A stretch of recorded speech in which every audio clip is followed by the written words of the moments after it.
Byron, unmute your mic. Good morning, everybody. Listen, my name is Byron, real estate investor out of Houston, Texas, primarily focused on the wholesale space, do a little bit of creative finance, fix and flip, new construction, new to the build to rent space.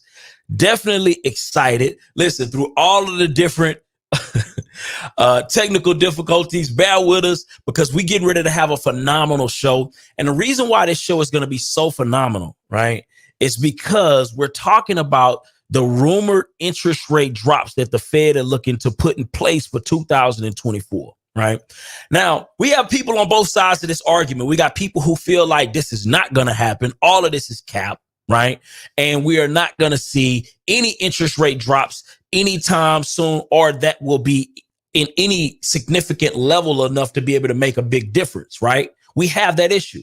But on top of that, we have other investors like myself who are excited about the potential of being able to get buyers to be able to purchase property at sub 6, 5, 4% interest rates again. I don't know if we'll ever see those kind of numbers again, but the possibility of that taking place will have dramatic effects on the market in the way that we know it today. So we're going to have this conversation. We have some amazing, brilliant minds that are going to join us on this conversation. So you do not want to miss it. So make sure you share this out.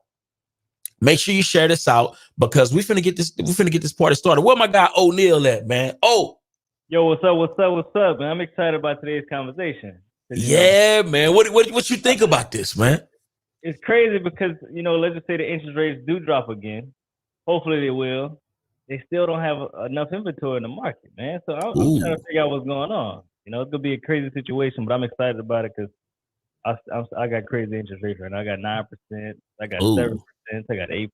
So if you can still make money in this market today, I feel your real estate investing is going to only be better for you if the interest rates do go down. So I'm excited about today's conversation. We got a lot of experts coming in. We're talking about developers. We got realtors. We got commercial side people. We got developers. We got a lot of different people. We're going to hear a lot of different perspectives. We got lenders. So I love to hear the conversation from different aspects and see where it goes, B. Absolutely. Man, well, I ain't going to waste a whole lot of time because we have a lot to cover. We have a ton to cover. So I want to go ahead and get to our first guest. First of many guests today. We got Patty in the building. Shout out to Patty. Energy, man. It's gonna be good energy today. Yeah, we got Patty in the building. Listen, and here's the deal. For you people who think that Patty is regular, I just wanted to let y'all understand that Patty is not regular. She's one of the top lenders in the nation. One of the top lenders in the nation. So we're not talking about people who do this theoretically. Everybody know everything can be done theoretically. Now, she do this in real life, right? She has real life experience, right? And she knows how to articulate this conversation beautifully. And also Patty has some differences of opinions, right? So we got some developers that's going to be coming in that's going to be speaking more so on a more optimistic view. Patty doesn't share that as much. And I'm interested to hear Patty's perspective on this. But before we do this, Patty, can you please introduce yourself to the people who may not know, the people who may have been living under a rock somewhere? Can you introduce yourself to those people? Definitely. Thank you guys so much for having me. My name is Patty Goodspeed. I've been a mortgage banker for now 21 years. I am ranked as one of the top 100 women in mortgage across the country. That comes from production. It's not paid placement or, social media runs. It's because of my numbers. And I'm really fortunate that we will break 100 million again this year. And in December alone, I'm projected to close over 18.8 million.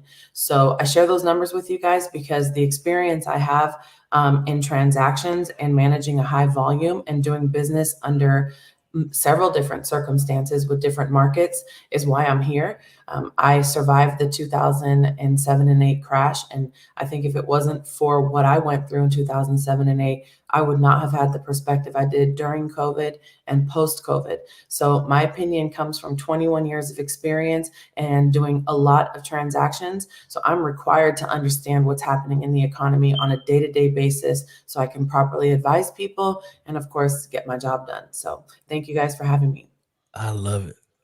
I Love it. Appreciate that. We got one half of women in real estate. We got Miss Kalani Blackwell. Yes, indeed. Hey guys, good morning. Good morning. How you doing? Where you coming in from today? I know you're a world traveler.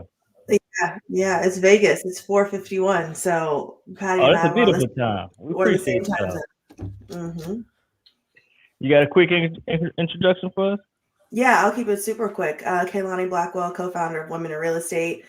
Started my career about 8 years ago, early on, fix and flip space, ran a large-scale fix and flip operation, single-family fix and flip operation, turned commercial real estate broker at one of the top firms in the world with an emphasis in multifamily investment sales. And now I'm the co-founder of Women in Real Estate, and it is our mission to shorten the learning curve, bring access to resources, information, connectivity, events to women in the business to help them accomplish their goals and create generational wealth for themselves and their families. So that is my life's mission, to help everybody. So good morning. Thank you for having me.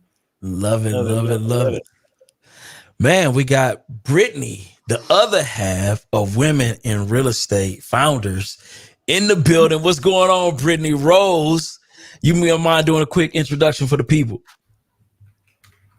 You're muted. There we go. Right. It's too early. Okay. My name is Brittany Rose. I am between Houston and DC, also co-founder of Women in Real Estate. And Kehlani said most of it. We're here. We both have our own individual missions, but we service them through Women in Real Estate and helping women grow real estate businesses or grow their personal investment in real estate. I'm also an emerging developer with my first project here in Houston, Texas, and also a fund manager. So focused on raising money from everyday people to help revitalize Black and Brown communities. I love it. We got some amazing women in the room today, dog. Yes, indeed. Powerful women. Yes, I'm indeed. excited. So ladies, what's your thoughts about this? Well, let's kick it. I know Patty's on some time constraints this morning. Let's kick it to her and we'll feed off of that. Patty, what's your thoughts? What's your thoughts about this news? We well, love to hear from you. So Byron said that I would never ever call myself, anything other than an optimist. I am an optimist. But what my reaction was yesterday when you guys hit me up about the show was that all I saw was a bunch of realtors across several different markets posting the screenshot of the headline. This is exactly why we started The Truth Behind the Headlines, because people take headlines and then they run with it. And we're designed in the universe of the internet to take a headline, get excited, show a reaction to it, to create some sort of conversation, right? And there's always a depth to it. And I tend to linger in the depth of these conversations, not in the headlines. So I think that's where my opinion is going to be different from other people's, in that you see a headline that says the Fed is saying that they're going to cut rates 6 times in 2024. That is not what the Fed said. As a matter of fact, the Fed chair, Jerome Powell, specifically said on Friday that he does not think that the monetary policy has been sufficiently restrictive, and it's absolutely too soon to make any predictions about rate cuts. And I think fundamentally understanding what the rate cut does, it does the exact opposite of what a hike does. A hike slows down the economy and constricts the money supply. Cutting the rates puts more money into the money supply and is used generally as a stimulus to balance. So if you followed what's happening with the Fed, you heard that these hikes, Jerome Powell has stated that they believe that they can achieve what's called a soft landing. So what that means is you're seeing GDP numbers are very healthy. So you're seeing that the country is making money, or there's growth happening. There's, we're not headed into some Great Depression, according to the cringy aspect of Bidenomics. So what's happening is you think, hey, things are going well, and the Fed rate hikes have not crashed the economy like many predicted that they would. So what's going to happen is the economy slowing down enough to where a rate cut would be justified? Because what we don't want the lingering impacts of a high interest rate environment to slow down the economy to the point of detriment that would create a massive recession, right? So if we're talking about 6 cuts in 2024, I want you to understand that at an unemployment rate of 3.9%, that is not really likely. So what you're looking at is a chart that shows predictions. It's kind of like if we got together right now and we talked about who's going to win the Super Bowl. And if we all said that we were sure that the 49ers are going to win the Super Bowl, like I have been for my entire life, right? We don't know if that statement that the 49ers are going to win the Super Bowl has any merit based on facts, right? What we do know is that the probability is high based on their performance in the regular season. But once we get into the playoffs, we're going to figure out if the 49ers are going to make it to the chip. So that's the situation that we're in right now. That's as value. This information is being circulated as though the Fed's made the decision to cut rates 6 times in 2024. That could not be the furthest thing from the truth. So that distinction has to be made.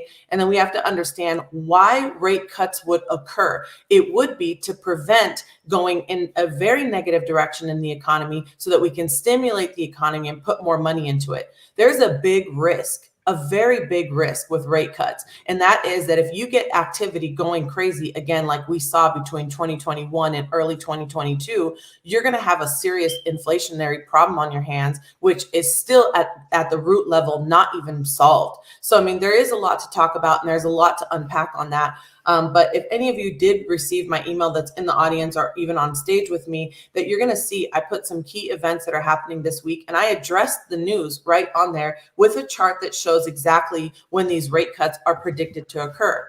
So a few weeks ago, after the Fed meeting and after the decision to pause rates again, and after the PCE report, really big shifts happened in the market. The average 30-year fix went from 8.03% down to 7.11% as of yesterday, right? So this massive shift is changing sentiment and creating a lot more optimism in the headlines. In my opinion, if every time something happens, your opinion about what's going on changes, then you don't understand what's happening fundamentally. And so that's why it seemed like I had an opposing opinion. I believe that there's still an 89% chance that we're going to see rate cuts beginning as early as summer of next year. I'm not against rate cuts, but what I'm saying is to talk about it prematurely and to make a statement that the Fed has said that they're going to cut 6 times next year is just incorrect. Wow. Here's the deal. I know that it's a lot of volatility, or people would say there's a lot of volatility in the real estate market right now. My question to that is, do you think that some of this may be presumptuous because people do feel that real pressure in the market? We do see prices dropping on real estate properties. We do see foreclosure activity increasing. We do see affordability becoming more and more of an issue throughout the country, right? Do you think that some of this may be people just excited to hear any glimmer of hope for the, just the average buyer? I would love to hear Brittany's perspective on that. What's your take on this information, Brittany, and some of the things that I just shared? Yeah, 100%. Like, people want hope. People want like an opportunity to look forward to something. I think one of the biggest things that this conversation does is that it's a type of social engineering. So while Patty is right, like, the facts are different from the headlines, perception is also reality, especially in our society and especially in the day and age of social media. So even if none of the things that are true that our people are saying are true, the perception will still change the market. It will shift the market, and people will be more likely to take that risk, knowing that there's a light on the other side and that they'll be able to refinance and that the market is not going to crash and that we're all not going to die, right? So I think that's a real sentiment. The market is feeling a lot of pressure, especially as a developer and a realtor. Like, I see it all the time. But you know, you just got to take it as it comes. I think any good professional can take it as it comes and can find the opportunity in the market no matter what the rates do. Okay, I'll comment on that, Byron, if that's okay. Let's do it. I'll define how perception is reality occurs in real estate and optimism and buyer sentiment. So again, I like to talk about what's actually happening, not the ideas of what are happening. So between August, September, and October, interest rates consistently went up week after week after week and peaked over 8%. The mortgage applications dropped to the lowest level since 1994. So what happens is when the headlines are constantly reporting interest rates getting worse, and every single headline prior to this one addressed affordability, of course, that has an impact on how buyer activity, consumer activity is heavily influenced by headlines. But being in the market and doing a significant amount of transactions on a monthly basis, there are still lots and lots of buyers that weren't losing hope, but just saying, hey, there are top 2 reasons why buyers were hesitant. Number 1 was waiting for interest rates to drop. Number 2 was being fatigued from multiple offer situations. So news of interest rates reducing is what's changing buyer sentiment and seller sentiment and creating more activity. So it makes absolute sense. It's logical, right? That after 3 whole months of interest rates going up, and that's all the news that you're hearing, not just on a headline perspective, but you're looking at the numbers when you're getting approved for a mortgage, and the interest rates are continuously going up. So it makes sense that the reaction is that there's less activity and that there are a significant amount of price reductions. So what you're referring to, Brian, is more than 16% increase in price reductions on the existing market by the end of October. So what do you think happens from October 31st to December 5th? Interest rates go from 8.03% down to 7.125%. There's a lag in the actual response, right? So as a result of having 5 consecutive weeks of good news for interest rates and people seeing the difference of $500, $600, $700, $800 a month in their mortgage payment, it's going to create more activity, not just for buyers, but also for sellers. So this news does create the perception of optimism for people to believe that there's going to be 6 rate cuts in 2024. And that essentially has a net positive effect in consumers and sellers, because they're going to say, okay, if interest rates continue to drop, then there's going to be more buyers and supply can't keep up with demand. It creates price stability and more activity. So it is true that in the world of social media that we throw up ideas and people respond to it, and it does make it and it creates hope. But as professionals, if we're poised as professionals, I do believe that we need to understand exactly what's happening and why those reactions and why the shift in activity takes place. You're going to see, what you're talking about is a slight increase in foreclosure activity. You're seeing listings stay on the market a little bit longer. You're seeing more listings come in the market at a time where historically there are less listings coming on the market, and you're seeing buyer activity being constricted. Now, if interest rates have dropped over 1% since that change, then obviously you're going to see the opposite reaction in the market over the next few months, which is good for everybody. So I'll stand firm that I don't think we're going to see 6 rate cuts in 2024, but rate cuts have an 89% chance of happening by summer. Well, listen, I think this is a beautiful perspective. Oh, what's your thoughts on this, man? Because I definitely want to hear Kalani's take on what she believes what happened, as a result of these headlines, right? Because a lot of these people are basing it on that 89% chance that these things will take place, right? I want to know, matter of fact, what is your take? What is your take on this? Do you think the Fed will cut rates? Maybe 6 times, maybe 4 times. I don't know, but do you believe that they will cut rates? What's your take on that? I think it will come down. I don't think it will come down what we believe. I don't think we're going to 4 or 5%. Probably it's going to be around the 7, maybe a little bit under 7%. That's just my opinion, because of the market, what's going on. Like, they don't have enough houses. The affordable rate is still Still not making sense. Like people that don't make enough money still can't buy homes because they're priced out. So truly, I believe it's going to probably hover around 6-7%, closer to 7% range. That's my opinion. What about you? Man, look, I hope it dropped, brother, because I got developments going up. You understand me? Yeah. Listen, I got skin in the game. You hear me? It will drop. Yeah, I needed to go down. I needed to go down as far as possible. If it can get to 3, you understand what I'm saying? I'm gonna be a happy camper. Because so what do you think is gonna go? Man, realistically, I think we'll end up somewhere around 5. I think when it's all said and done, 5. You know, I think that's a comfortable space. I feel like it's a fair space. I could be completely delusional, but I would love to see that. I would love to see that because I feel like this is what I feel like, man. I don't fit. Here's the problems, right? I don't feel like, number one, we don't have the inventory to match. Oh. Listen to me. But it's not even just the inventory in terms of sheer number.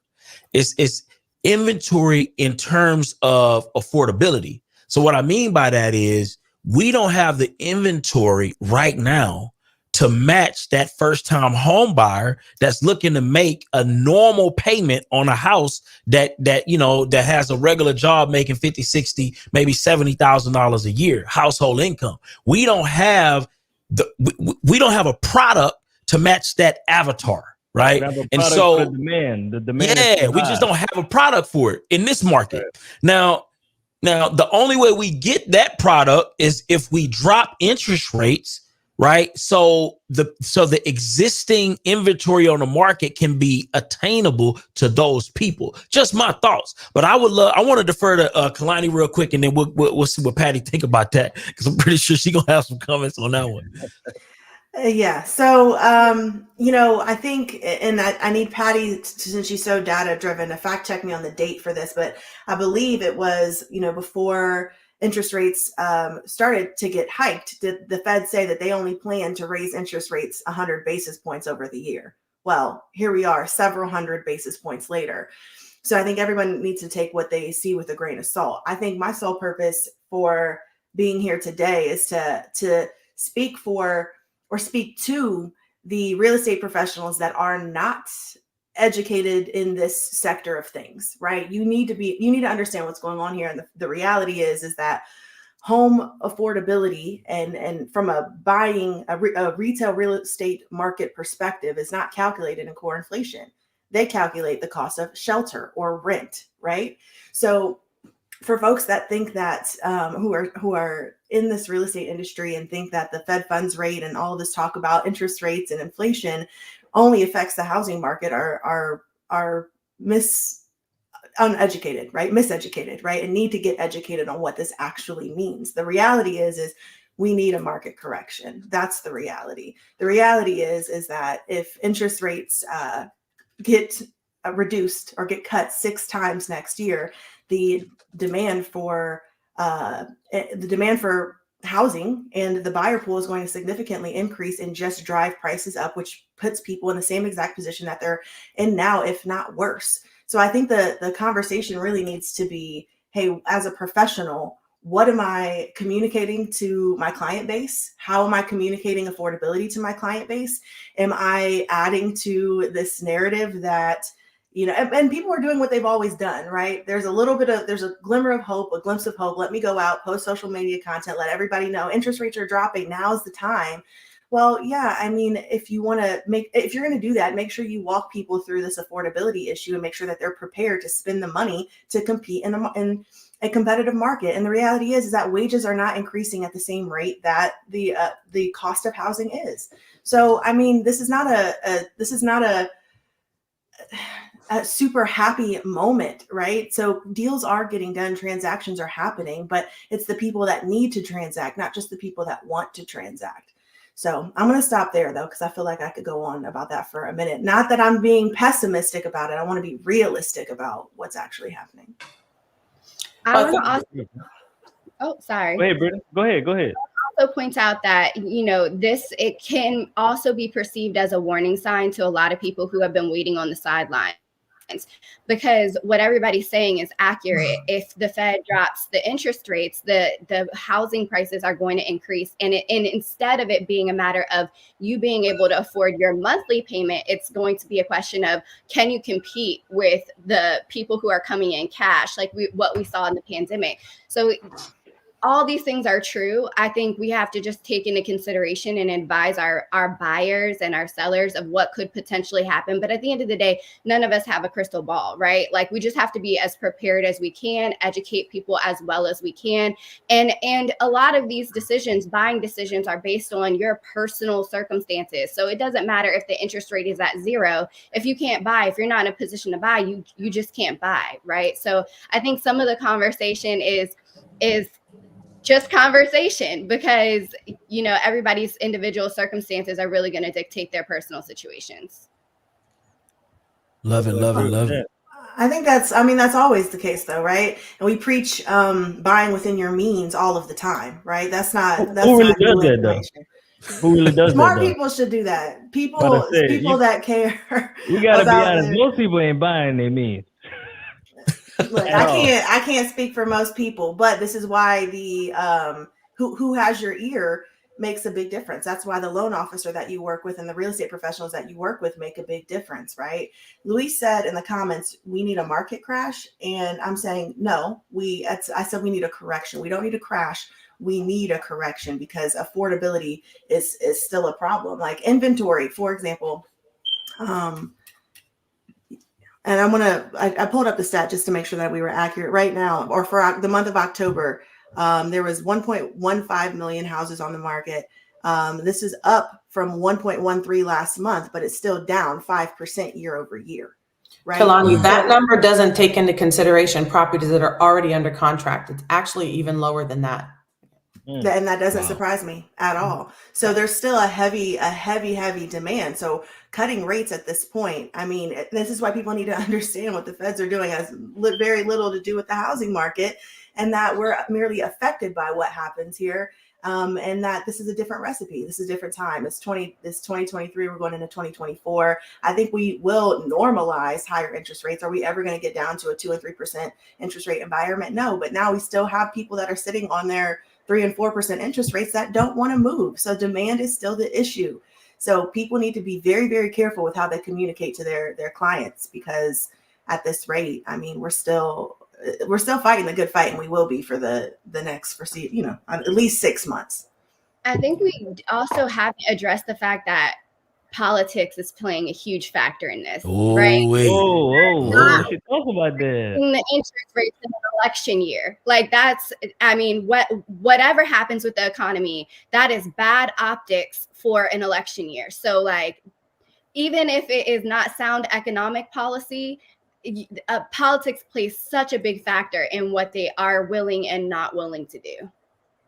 It's funny you mentioned that, because I was talking to B Rule actually last night, and B Rule will be probably pulling up here a little later today as well.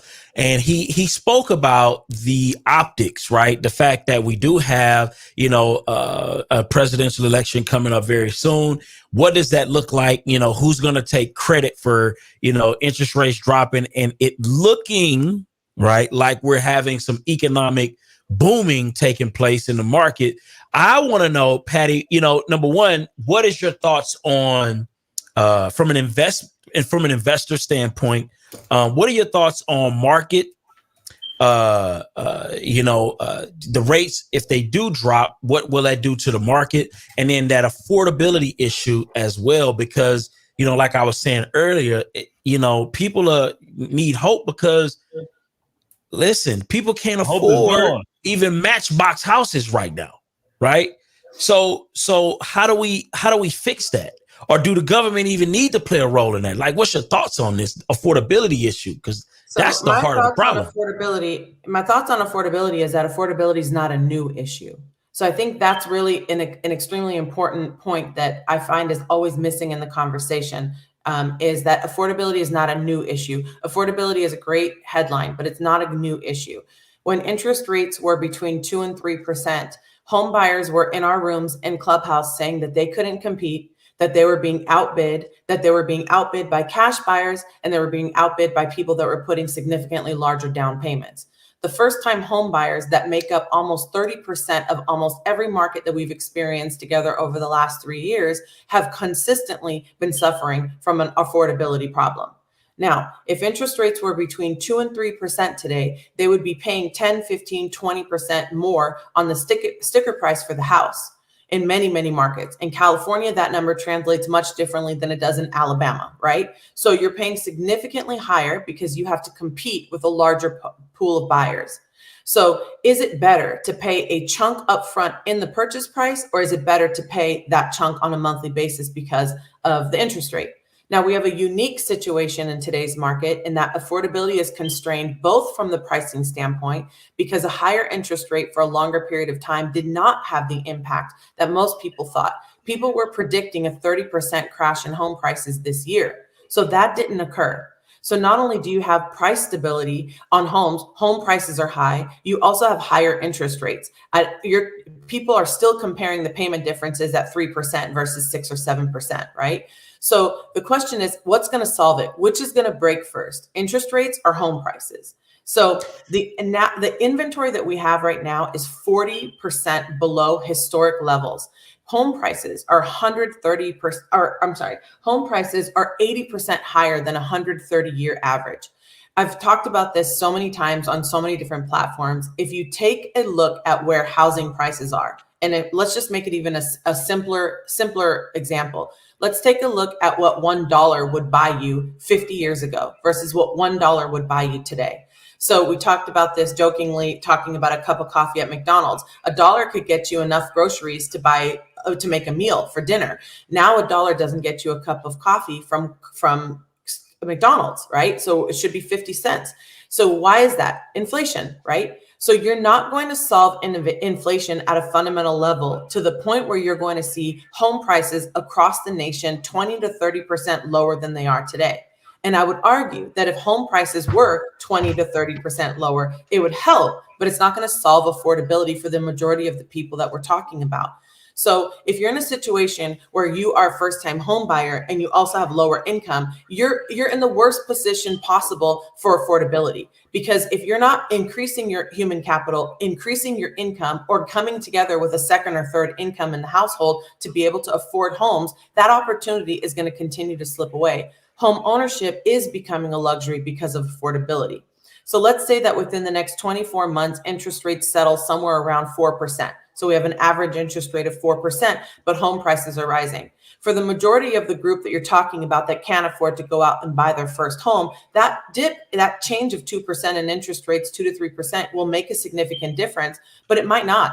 It might not as home prices rise, because we all know, I think Lewis made the comment here as well in the chat, is that when interest rates go down, of course, you're going to have more demand, and then your supply just can't seem to keep up with the demand, and home prices are going to, at the very worst case, be stable.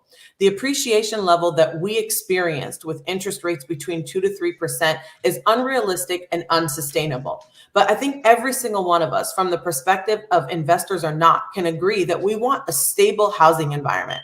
We want home prices to remain stable. We don't want to see a 30% crash. So how do we maintain stability? And I think on the grand scheme of things, that's exactly what the Fed policy is designed to do. It's designed to create price stability and an environment where people are actually working and making money. So I think the greater problem, you started with the question about investors. Now, with the inflation numbers going down, builders like, KZ in our community, like Brandon, where you guys call B-Rule. So when you gentlemen like that who are actually going out and building, builder sentiment will improve as inflation goes down and interest rates go down, because their cost of borrowing and their holding cost will also improve. So that can that can help solve the inventory problem. But that's not going to be enough. The builders aren't going to have enough resources and enough time to build fast enough for the amount of properties that we need to be coming onto the market. So a dip in interest rates also helps home owners that are in this lock-in effect of staying in their properties come off the fence and want to sell also. So in order to solve affordability, by inventory. We need more than double the inventory that we have today to see home prices go down. So it's more likely, in my opinion, that interest rates will improve. So although I don't think that we would experience 6 rate cuts in 2024, I 100% believe that rate cuts will occur. And I think what you guys need to know is that the mortgage rates will improve significantly before you even see rate cuts. Fed rate cuts are not directly correlated to the mortgage rate sheet. The sentiment of the market. So for example, the reason why you saw 1% reduction in interest rates is because the market stopped baking in the possibility of another rate hike. As soon as the possibility of another rate hike went down below 10% in 2023, mortgage rates significantly improved. They didn't have to cut rates to drop 1% on mortgage rates. Do you see what I'm talking about? We don't need 6 rate cuts to see a better mortgage rate environment. We need to see that inflation is improving and the unemployment rate is gradually inching upwards to see better interest rates by March. So affordability is more likely to improve through the interest rate process reduction than to see a significant drop in home prices. Institutional buyers are not selling off as most people predicted that they would be across the country. So I'll stop there. Wow. Seems like the little guy will always lose. That's what it sounds like you said to me. The little guy, the first time home buyers, has been struggling for a long time. So we're going to talk about it a little bit more. So, man, if y'all enjoyed today's content, make sure y'all put some flavor in the chat. Make sure y'all like the video, share it to a few friends. I think it's a beautiful, real conversation that we're having. Man, we're introducing memberships. So if y'all want to support the channel, y'all want to support us, you can now join memberships on this YouTube channel. You get exclusive content, you get discounts on merch, you get a few other things we got working on. You get discounted price to events, etc. So make sure y'all join the membership that we have. We have 3 different levels: Trailblazer, Visionary, and Legacy. Then you get different things for different memberships that you choose. But we're talking about developers. We're talking about different levels of real estate. So we're gonna welcome to the stage Mr. Chris Senegal, a Houston legend, developer, investor. We're gonna add Chris, man. We're gonna see what's your thoughts about this conversation, man. What's your thoughts, man? Good morning. Yeah. Good morning, everybody. And if you don't mind introducing yourself to the people who may know. Everybody should know you, but some people may not know. Yeah, no, I'm Chris Senegal. I'm a real estate investor, developer here in Houston. I really focus on like social impact projects, things that focus on communities that usually go through gentrification, kind of left by the wayside for outsiders to come in and do all the heavy lifting, and the community doesn't look anything like it did before. So I focus on, making sure we have a seat at the table, make sure we control the narrative of what goes on in the communities, and make sure we maintain and gain and grow ownership. That's about it. Love it. Love So that. Chris, real quick, you heard the headlines. Matter of fact, you shared the headlines. I actually saw the headlines that you shared, and with the potential of the Fed decreasing rates 6 times. Now, from anybody who cares about things like affordability, anybody who cares about just overall social impact and housing,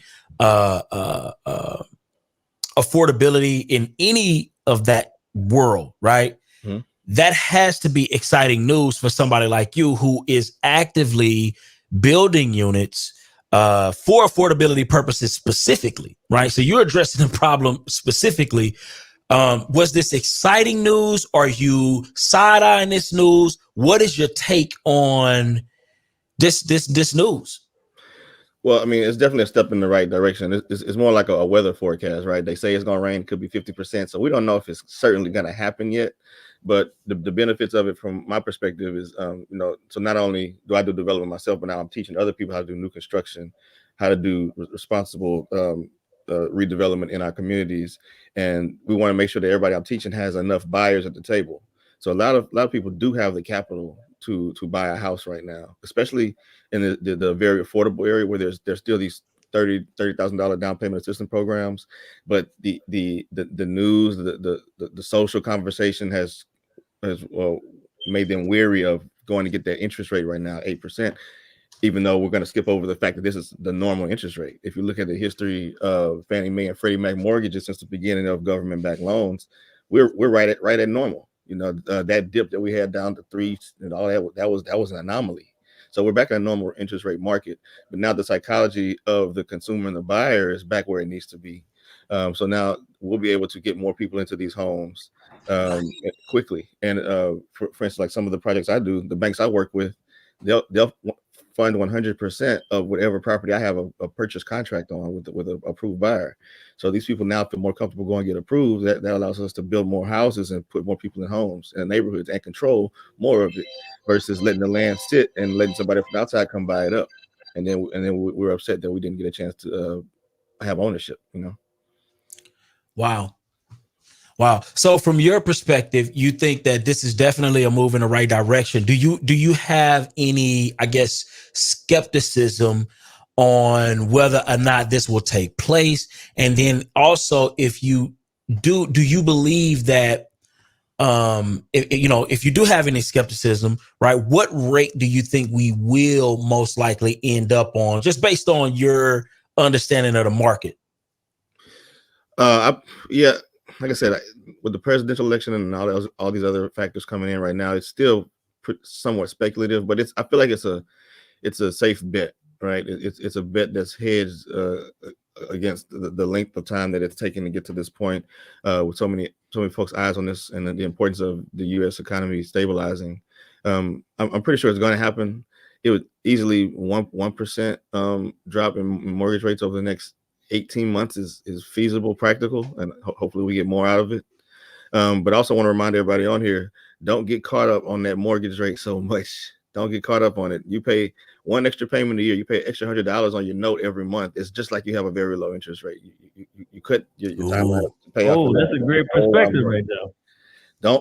Right now is still the best time to buy, because if you buy right now while rates are high and a lot of people are not buying, you're going to get a better deal on what you buy, because the sellers, the builders, are trying to get inventory off the market. They are buying down points right now, which means they will pay for you at closing to get a lower interest rate for a year, 2 years, 3 years. And what happens is once these rates do drop, then you can go and refinance and still capture that low equity. So you'll get a better price in a less competitive market, and then you refinance later and get the same interest rate everybody else has. So and you got a better deal. You got a better deal. Yep. So if you can afford to buy now, I suggest that you do look at it. Like I said, from my perspective, it becomes more of a seller's market once the interest rates drop.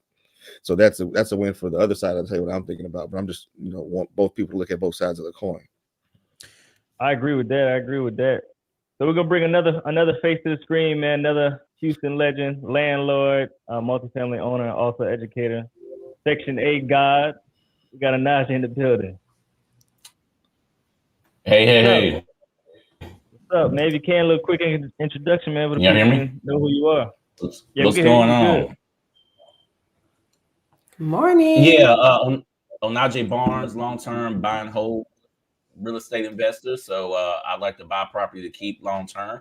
So I'm always concerned about interest rates because I'm trying to lock in for cheap at all times, right? That's how I improve our cash flow. Great conversation today, everybody. Yes, indeed. So, Najee, what's your thoughts about this interest rate hopefully dropping in the next 12 months? You think it's true? You think it's false? You think it's going to help the market, hurt the market? So what's your thoughts? So one, I'll just start with the idea. Like, first and foremost, most of the articles that have come out, I mean, these are just people guessing and hoping, right? Like, if you kind of read through who's talking and who's saying this, I mean, the same people come out every couple, they've been coming out all year. So these same people are saying rates is going to drop this year. So for me, I just got to go off of what the Fed is saying. And this particular Fed chairman has been pretty open about what he's going to do versus previous Fed chairmen being a little bit more coy. So he's been pretty consistent. What I don't think, I think Chris kind of hit on a few things. I was listening in. Number one, there's just a difference between what we want to happen as consumers and what they're likely gonna do, right? They are steward economy in the whole. And right now, they're more concerned about inflation than anything. They're not concerned about the housing market as much as we are, unfortunately, right? They're concerned about inflation. And I just don't see some of these articles saying, oh, they're gonna drop rates 4 to 6 times. I don't buy that at all. To be frank, I would like that to happen, right? But I just don't buy it. I think that just spikes up inflation again, right? We still don't have enough inventory. I still think they might be looking for more contraction, to be frank. So I don't think they're going to raise rates. But right now, if you go off of what he actually said and what the Federal Reserve is really talking about and the data that they're looking at, I don't think rates are going to drop. Some of these articles in, oh, we're going to get 2 rate drops in the first quarter. I don't buy that at all. But in reality, they're likely going to drop a little bit. And depending upon how they roll this out, we could see a spike in housing prices again, which I don't think is healthy. I think Chris mentioned a couple things that I think is smart for some people, and something that I'm thinking about hard. Right now, in this moment today, you can mess around and get a good deal. Right, you can mess around and get a good deal on a house. When I say good deal, I'm talking about price point wise, right? And if you're a long-term thinker, right, you're saying, okay, I believe this neighborhood is naturally going to be at 200,000.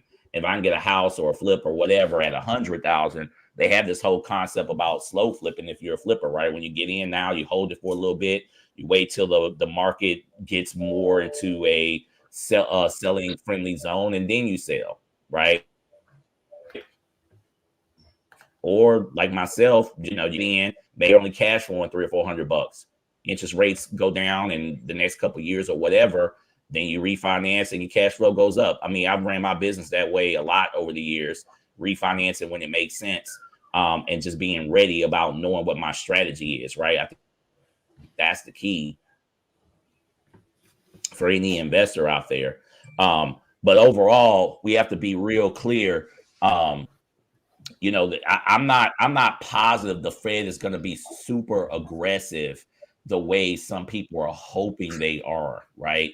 And the last point, again, I'm gonna just reiterate, is that what we witnessed the last couple of years were historic low interest rates. Like, look at the graphs. Interest rates were never that low ever in history, right? So this idea that we're going to go back to a rate environment that was at the same level, like the lowest point in history, I don't think is realistic at all. I know people talk about election and all that kind of stuff. Historically, the Fed has been very independent of the executive branch. Only under 45 did the Fed not be independent of the executive branch. So again, this conversation around, it's election season, so therefore we have to understand how our government is broken out. And historically, I don't see this federal chairman trying to say neutral. That's just how I see it. Wow. Interesting stuff. It's funny because Patty was talking about, she doesn't see the Fed dropping the rates much, right? So she mentioned that as well. But it's a lot of people that are optimistic about that happening, and for good reason. But then some people may feel like it's a bad thing. So anybody on stage, I want to know, does anybody see market that is damaged as a result of them dropping interest rates? Do you see that as a negative impact on the overall market, if they drop the rates? Anybody feel that way, or do you feel like we need to drop it just for affordability purposes alone? Yeah, I'm gonna say I think it's gonna harm some things. I think dropping them too quickly, it doesn't affect affordability. You drop rates, then you create competition, which then adversely affects affordability. So I think that at the end of the day, we have these little moments and glimpses of hope for our clients and our client base and our own projects. But the key here is really to seek the right opportunity, right? So if you're serving, right, if you're not the developer, you're not the end buyer, but you're a realtor, you're a broker, you're serving clients that need help, right? I need help. There is going to be deals to be done because deals are getting done. Patty just said she's funding 18 million this month. Deals are getting done. Properties are trading, but those sellers and those people that are buying, or excuse me, the sellers, they're in need. They may be in need. There might be some distress. Let's be honest. No one's going to just move because they feel like moving. I think the luxury market is probably in its own little world there operating how it works. But for the average everyday American, I mean, no one's going to come and move off of a 4% interest rate because they just woke up and felt like it one day. So we need to be finding sellers that are in distress, helping people where it makes sense, and encouraging buyers to continue to buy in their means, right? When they have these glimpses of a lower interest rate, could it help? Absolutely. Could they also be competing and paying more out of pocket? Absolutely. So, I mean, at the end of the day, it's going to take a bigger picture, right? There's a bigger picture at play here. What do people do when housing is not affordable anymore and it's getting there? That's more so the conversation we need to be having versus, are we going to have 6, rate cuts in the next year? No, we're not.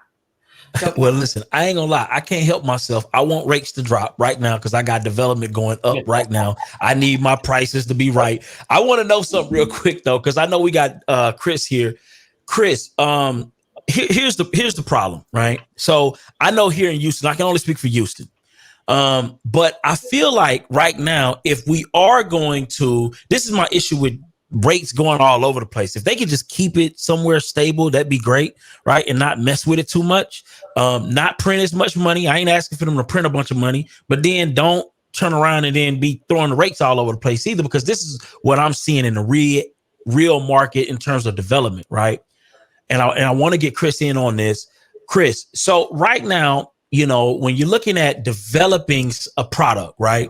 And the interest rates, let's say the interest rates are low right now, and the interest rates may shoot back up. And then that based on interest rates, that's going to affect the affordability, therefore, which will affect your price overall. And if you knew that you were going to have to, have a lower price, then maybe you would have built a different product for the market. Meaning maybe you would have cut a garage. Maybe you would have, gave them a little less backyard and shrunk it down, or whatever you have to do to make that property not only affordable, but also profitable at the same time. And when you have interest rates going up, down, all over the place, how do you prepare from an investor standpoint? How do you prepare for that?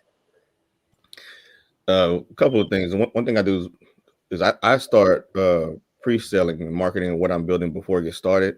And that way I have my preferred lenders at the table for my buyers. I want to have everything locked in so that I know who the buyer is, I know that buyer's qualified, and I know what interest rate they're going to be at way before closing. I don't want to go through 6-9 months of development and get to the closing table, then start offering the product and not. What that pre-selling look like, Chris? Like how do you actually do that? You get a realtor and say, "Hey, go sell my property." What's that pre-selling process really look like? Because I don't think people really understand that.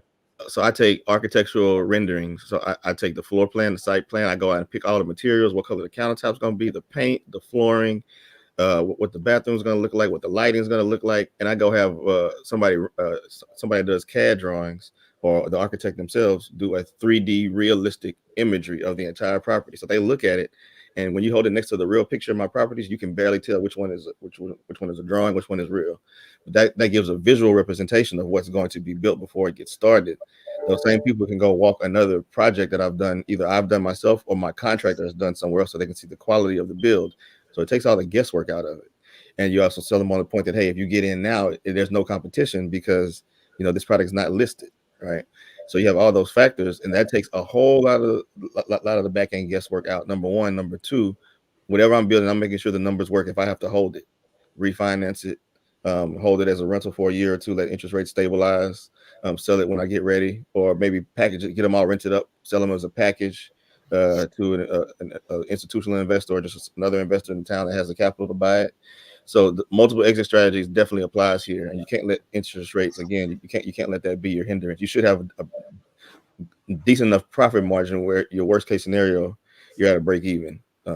Sell part of it, hold some of it, something like that. But just, you got to be so real quick though, Chris, when you're making those builder decisions, right? So let's say, for instance, you're in that architectural phase, right? Are you making special, cuts, right, to just kind of guarantee that profitability? Or are you just building, based on what's in the market? Like what's going into those decisions for you, knowing that we have a lot of market rate volatility taking place right now? Well, you can do things like take something that may have been a standard and make it an option. Like if you're planning to do wood throughout, maybe do carpet in the bedrooms, lower the grade of the countertops, the flooring as well, and add those things as upgrades so that you're not overspending, and no matter what the market condition is. But outside of that, once I stick with a plan, I try not to change it too much. Just move forward with it. Let plan A be plan A, and just have different exit strategies on the back end versus changing the project throughout the process. I got a question for Patty with the situation with this pre-sale thing.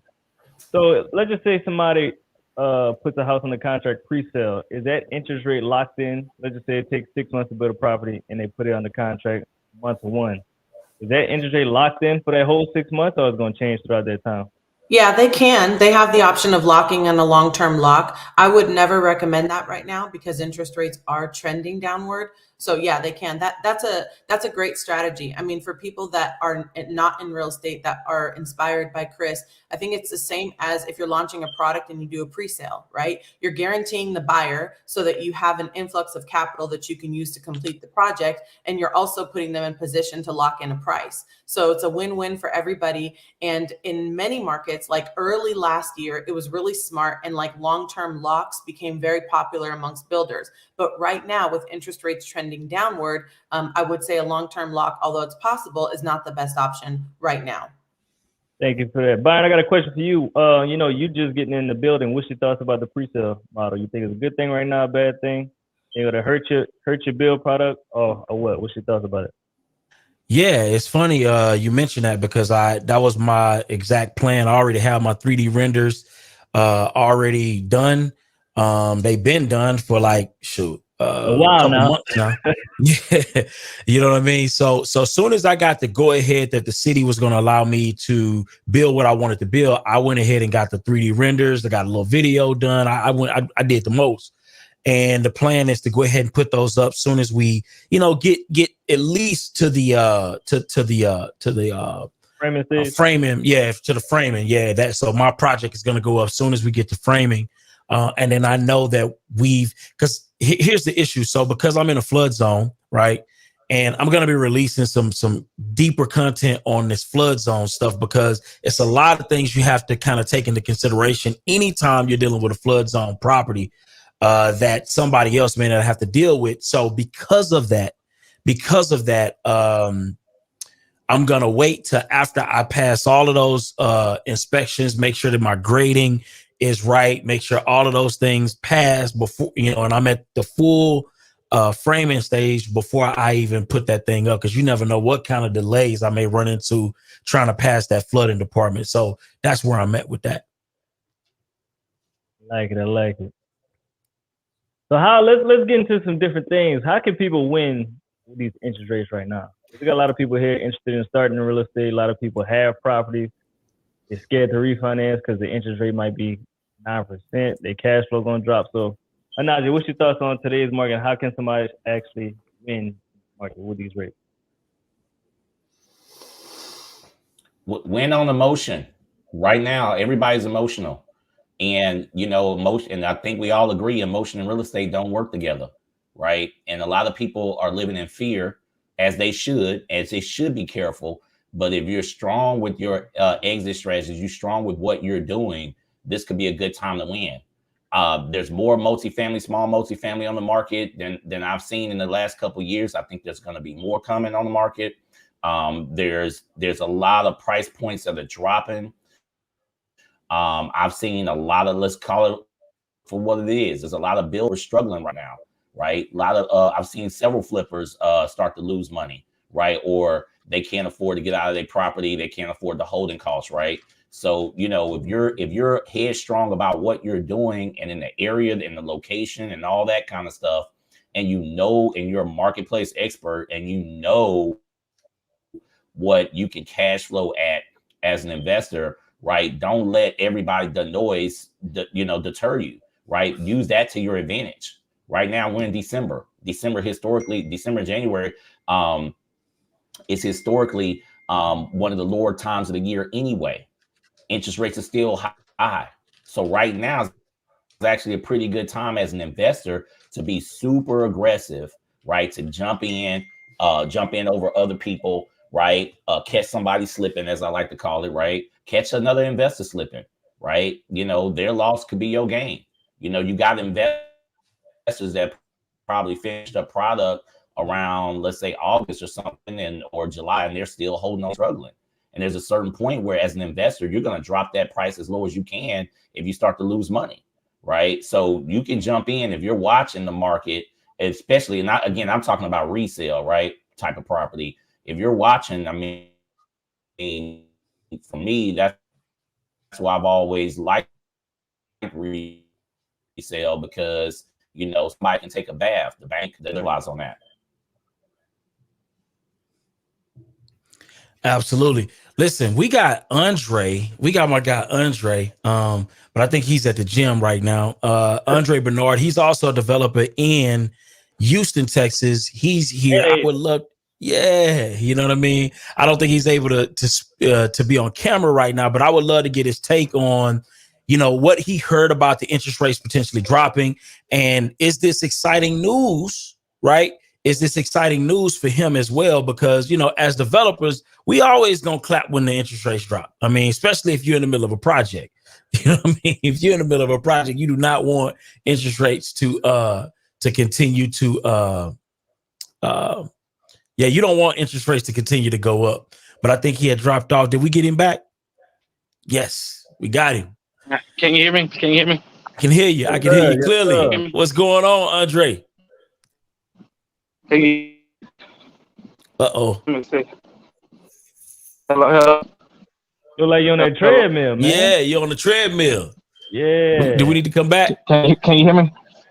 Can you hear me? We can hear you. Yes. All right. Uh-oh. I think we lost him.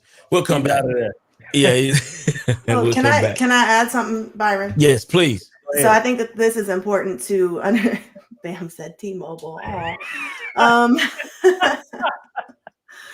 Well, I want to stress the importance of your underwriting. So whether you're a developer, whether you're buying multifamily, whether you're looking to fix and flip single family, whether you're looking to buy and hold, you do not underwrite to variables, right? This is where a lot of people got into trouble. So when interest rates were super, super low, 2 and 3%, and Najee, we've talked about this at length on Clubhouse, but when interest rates were super low, everyone wanted to raise money. Everybody wanted to syndicate. Everybody wanted to buy everything and did not underwrite for this, when the data has shown us that we were headed toward a market cycle, right? So if you are new in this space, you do not underwrite to variables. But then they say, well, then I get, beat on deals, right? Then I can't really compete on deals. Well, then find another way to go direct to seller.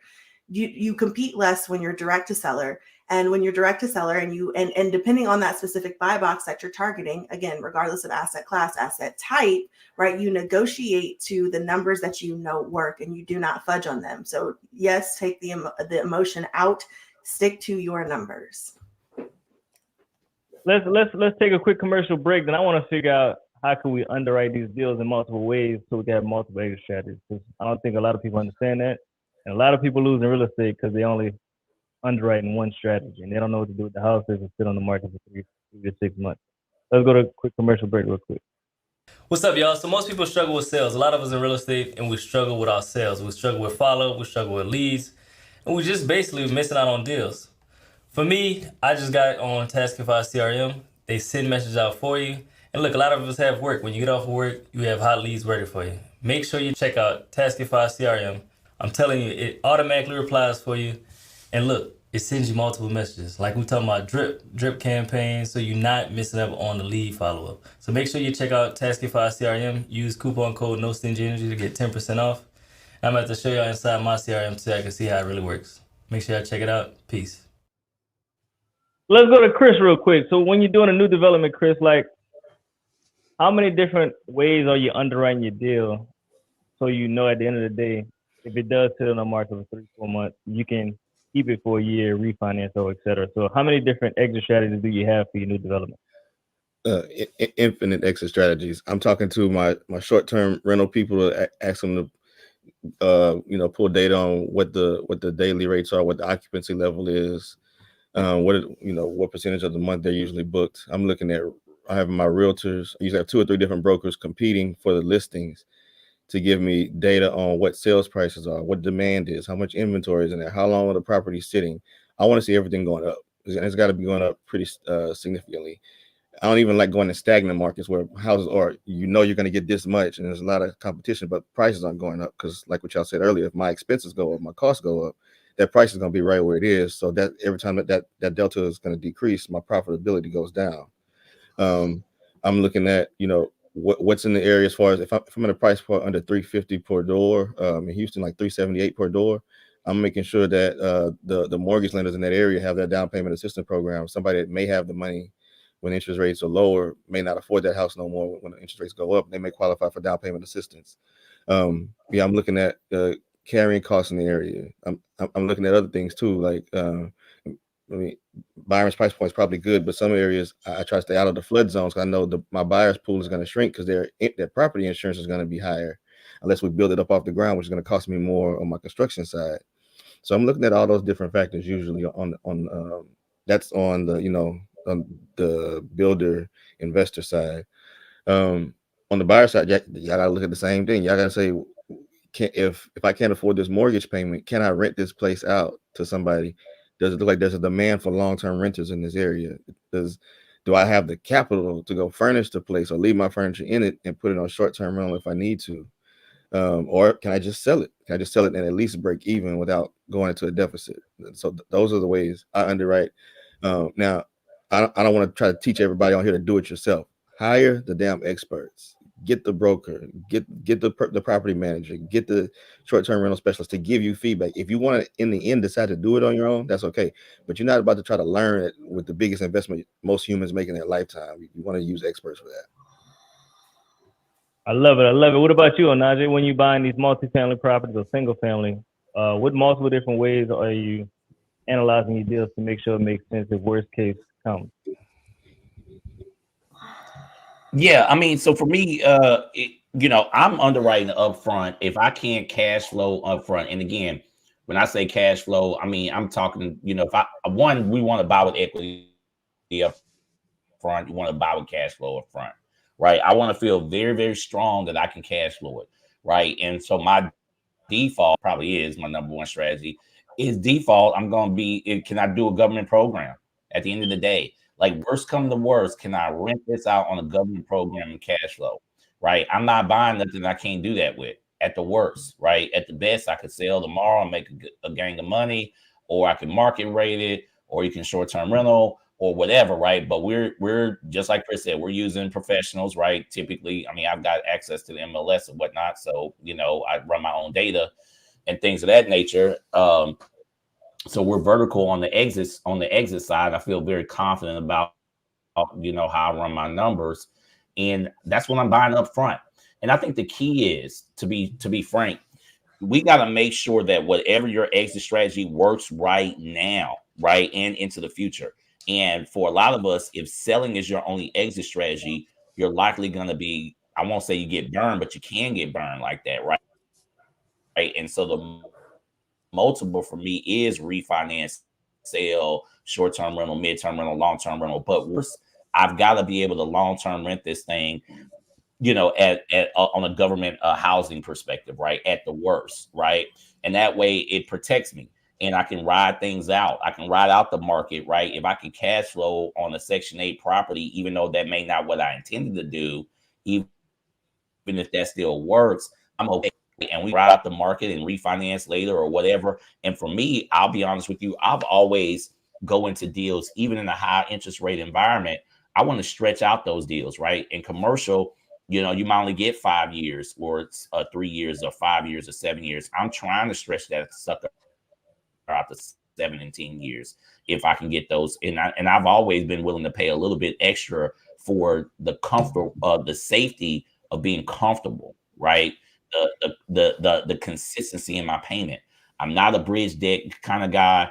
I've used it before. I don't like it. It's stressing me out and add more gray hairs, right? So I'm not trying to use hard money loans and bridge debts and things of that nature because that's temporary financing. And then you're playing the crystal ball game, which a lot of people are currently been playing, and they're getting burned, right? By trying to predict where you think interest rates are going to be. because sooner or later your prediction is going to start to be inaccurate because you're using emotion because you're hoping where interest rates are going to be. We can't do that. So I'm trying to be upfront, determining where my cash flow, and then later down the line, if I can beat that because interest rates get better, great. If not, I'm still good. Well, I think we got Andre back. I definitely want to hear Andre's take on this as a Houston developer. I know you have several projects going up. You know, I would love to hear your take on, number one, what's your strategy, right? In terms of what are your new developments looking like to be able to be viable in this particular market? What are you making any adjustments? What does that look like for you? I don't think we can hear you yet. I think he's still backstage. There we go. Yes. Can you hear me? Can you hear me? We're good? Yes. Yeah, you're good now. All right. First of all, thank you guys for the opportunity to speak to the millions of people who's watching and listening. I'm with my wife, and I have a morning routine after we drop off the kids with the gym. We spend quality time together, right? So that's why you see the do-rag and the hat and everything. But here's what the Yes to Real Estate team is doing. We start doing this at the very beginning, and that's building small, right? Everything we do is smaller. I know what they say, everything is bigger in Texas. Well, not with the Yes to Real Estate team and a new development, right? For example, shout out to Chris Senegal. He was the first one to build in Frenchtown, Fifth Ward. His property was like 1,800 square feet. Then we brought it down to 1,500 square feet, no garage. And so now we're bringing it down a step further with the tiny homes courtyard division. So what does that do? Well, I'm glad you asked.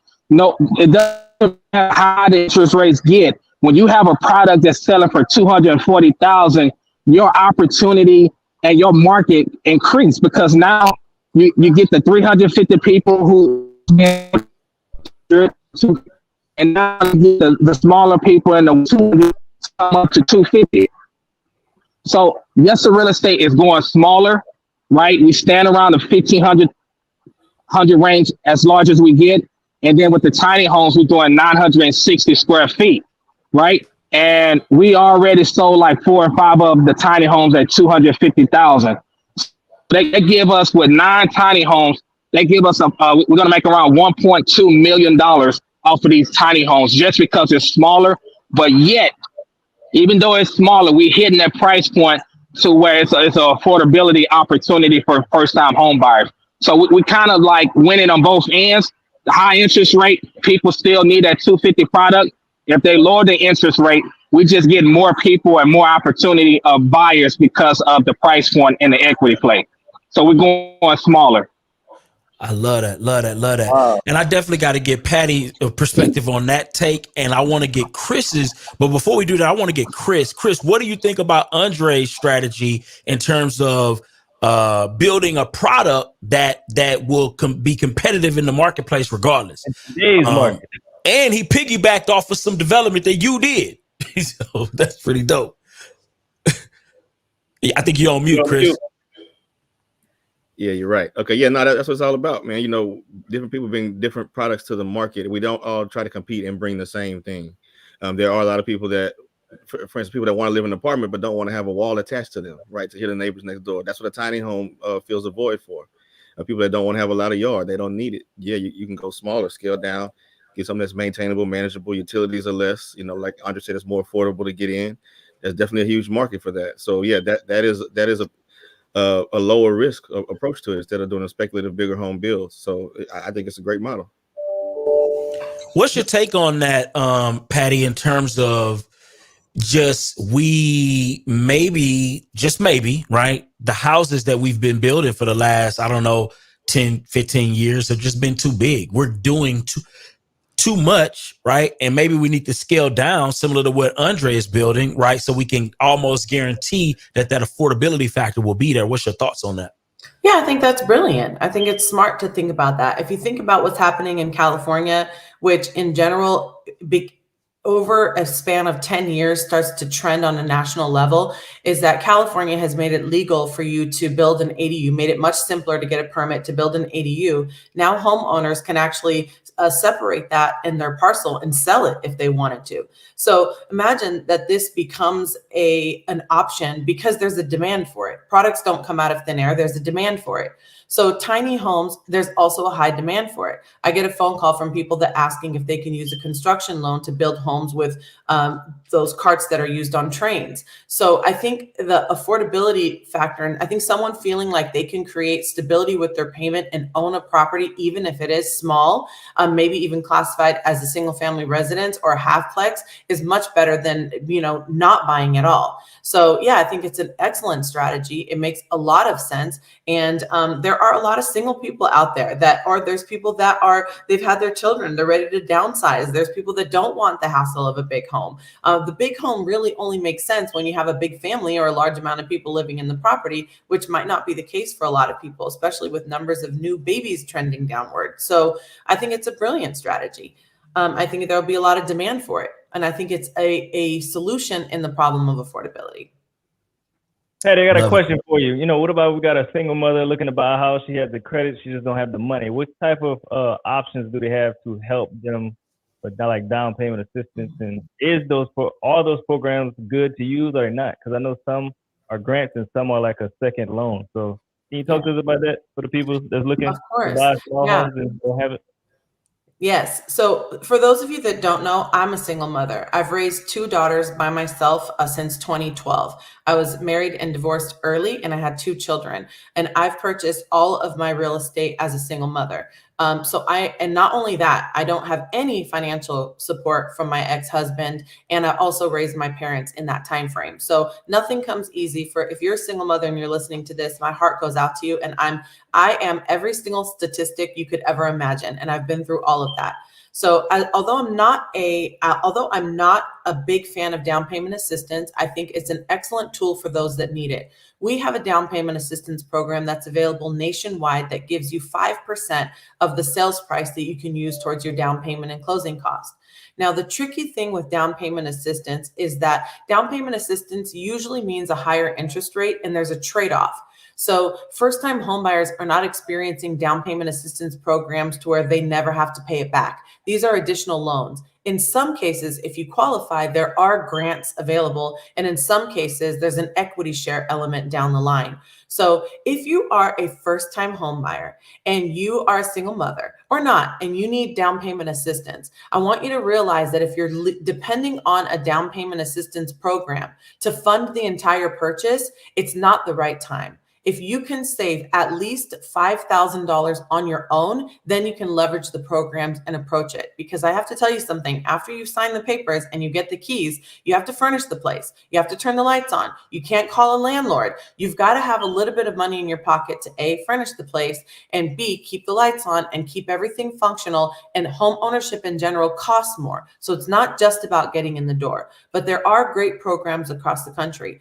If you're in the state of California, the California Dream for All program will come back. And there was a proposal by the Biden administration to create a national form of this down payment assistance program. Now, I have criticized the budget that was presented in that package. I don't think the budget is anywhere as big as it needs to be, and I don't even know if it will get approved. But down payment assistance, depending on the fine terms and your personal circumstances, just like with any lending option, is good if it helps. But you have to make sure you have money in the bank on the way in. If there's someone that's talking to you about real estate and they're telling you, you don't need any money, zero money down, we got this grant and that gift and this, that. If you're layering a bunch of different programs and someone is telling you that you could buy a house with zero money out of pocket, that I would run from that conversation as fast as possible. Take a more practical approach to it, leverage down payment assistance to cover a majority of your closing costs and a portion of your down payment, but prove to yourself that you have the discipline to put aside $5,000 before buying a house, or in some markets, $3,000 is sufficient, because buying a house ends up costing you more than renting. So you want to make sure that you are ready for that. But yes, down payment assistance is available. We also have a nationwide product that is available with 5% down from the sales price. And just so you guys know, you fabulous developers in Houston, I am licensed in Texas and would be happy to help you with your financing needs.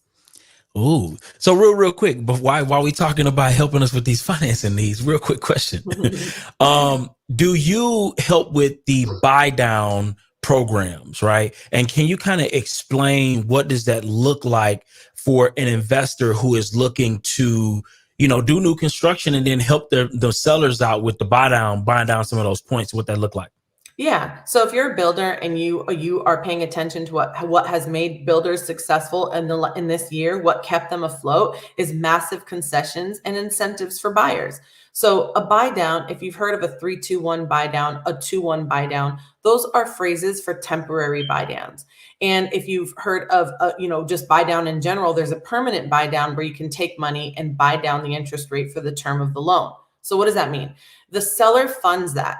So if I'm buying one of Chris Senegal's properties and he says that there's a $10,000 seller credit, builder credit, if you use their lender, that means they can control the situation. They know that you're approved. They know the deal is solid. They know that they can bet on it. You sign a contract and Chris decides to give you a $10,000 credit for a $275,000 purchase, right? Or maybe $375,000, whatever it is. Now we're going to take that $10,000 and you're going to have a few options. The first option is going to be to take that $10,000 and apply 100% of it towards your closing costs. So whereas you would have spent, let's say 20 grand out of pocket or 15 grand out of pocket, now you've reduced that by 10,000 and you have $10,000 more left in your pocket when you're buying the house. So then you can use that extra money to do whatever you want with that, help cushion for your payments, buy furniture, whatever you want. Now, the second option would be to buy down the interest rate. Now, if you buy down the interest rate with a $10,000 amount, then you could save, let's say, anywhere from $100 to $250 a month on the mortgage payment. Now, the third option is to apply it as a temporary buy down. So if you take $10,000 and you divide that by 24 months, you can essentially have that money distributed towards your monthly payments and lower your payment by $417 a month over the next 2 years. Now, the reason why people have loved that option is because it makes them feel like they're paying less money towards their payment and have a lower interest rate. So you see the buy down sheet that says the interest rate today is 7.25%, but we're going to offer you 5.25% instead, because paying that money towards the payment essentially nets a monthly payment that would have been similar to an interest rate of 5%. So the idea of a buy down is that for your personal circumstances, you'll calculate which method is going to work best for you, and the money comes from the seller. So whether it's a builder or not. So if you're talking to a lender, you say, hey, can you facilitate the buy down program, but the money comes from the seller. So if you're a builder and you're worried and concerned about activity being lower and you want to incentivize buyers, then you can offer them a concession or a credit that they can use towards a temporary or permanent buy down. It's proven to be a great strategy for builders in 2022. But it also does contribute to some of the other parts of the conversation that you're having, which is the pressure that builders are feeling. They do have to heavily incentivize to keep the properties moving in a high interest rate environment, but that strategy worked. Moving forward, as interest rates go down, we don't know exactly how builders will respond to that, but they did kind of create an appetite for these concessions with buyers. So it'll be interesting to see how that plays out in 24. Love it, love it, love it. So Chris, quick question. And then I want to reset real quick. Are you doing any buy downs? Are you planning on doing that and implementing that strategy in your developments coming in the future? So not anything I have in the future. I did have some students do that last year. So I stopped building new construction for the past 2.5 years myself, but I did have some students that still wanted to do it. So we just went to real stable markets like Fifth Ward. But yeah, I had them offer those options, the 3-2-1 buy down. I also make sure my mortgage lenders have a really good conversation with the buyers, because a lot of times we don't think about our side of the coin. But I wanted the buyers to know that, hey, your interest rate is brought down this much the first year, a little bit less the second year, third year less than that. After that, whatever the interest rate is going to go back up. If the market has not changed, interest rates are going higher, you might not be able to refinance. So you make sure you can afford that long term. But it's definitely something that I put on the table for them. Love it, love it, love it. Well, here's the deal. So we're going to do a quick reset. Number one, listen, if you haven't already, just know that we do allow memberships. We just opened this up. This is a new thing. It's a brand new thing. So if you want to join the membership comes with all different types of perks that we're going to be offering here. So definitely subscribe to the channel and get yourself a membership. We have the first package is the Trailblazer, right? Then we have the Visionary, and then we have the Legacy, which is the top tier membership, and that comes with all different types of incentives and discounts on merch and all of the different things. But listen, we got my guy Malachi in the building right now. And also we got some Q&As that I want to get kicked off as well, because there's a couple other things. And I want to add something else to this too. I want to get with Brittany and Kalani also on the sub tools, right? What does that look like moving into this next year, right? Because I know there's going to be some opportunities for that. Matter of fact, I know for a fact that Brittany is running into a lot of creative finance opportunities. So I definitely want to highlight that as well. But Malachi, before we even get into that, Malachi, are you in a position to speak to some of what you were talking about in the chat earlier? Are you in position to speak? Let's see if we can get Malachi. Yeah, I said good morning. I can speak. Can you hear me? Yes, I can hear you. Well, that mic sound good. Yeah. Yeah, I was just trying to say in the chat. So y'all were talking about exit strategy, and I just mentioned to Byron to let people know. You know, a lot of the investors in the room have jobs, regular jobs like me, and we have W-2s. And don't forget, our bonus depreciation is still active, and it expires in 2026. But you can still take advantage of it for exit to take cash flow from taxes that you pay to the government. And just transport those and pay yourself, you know, for extra income. So say, for example, we're talking about new development.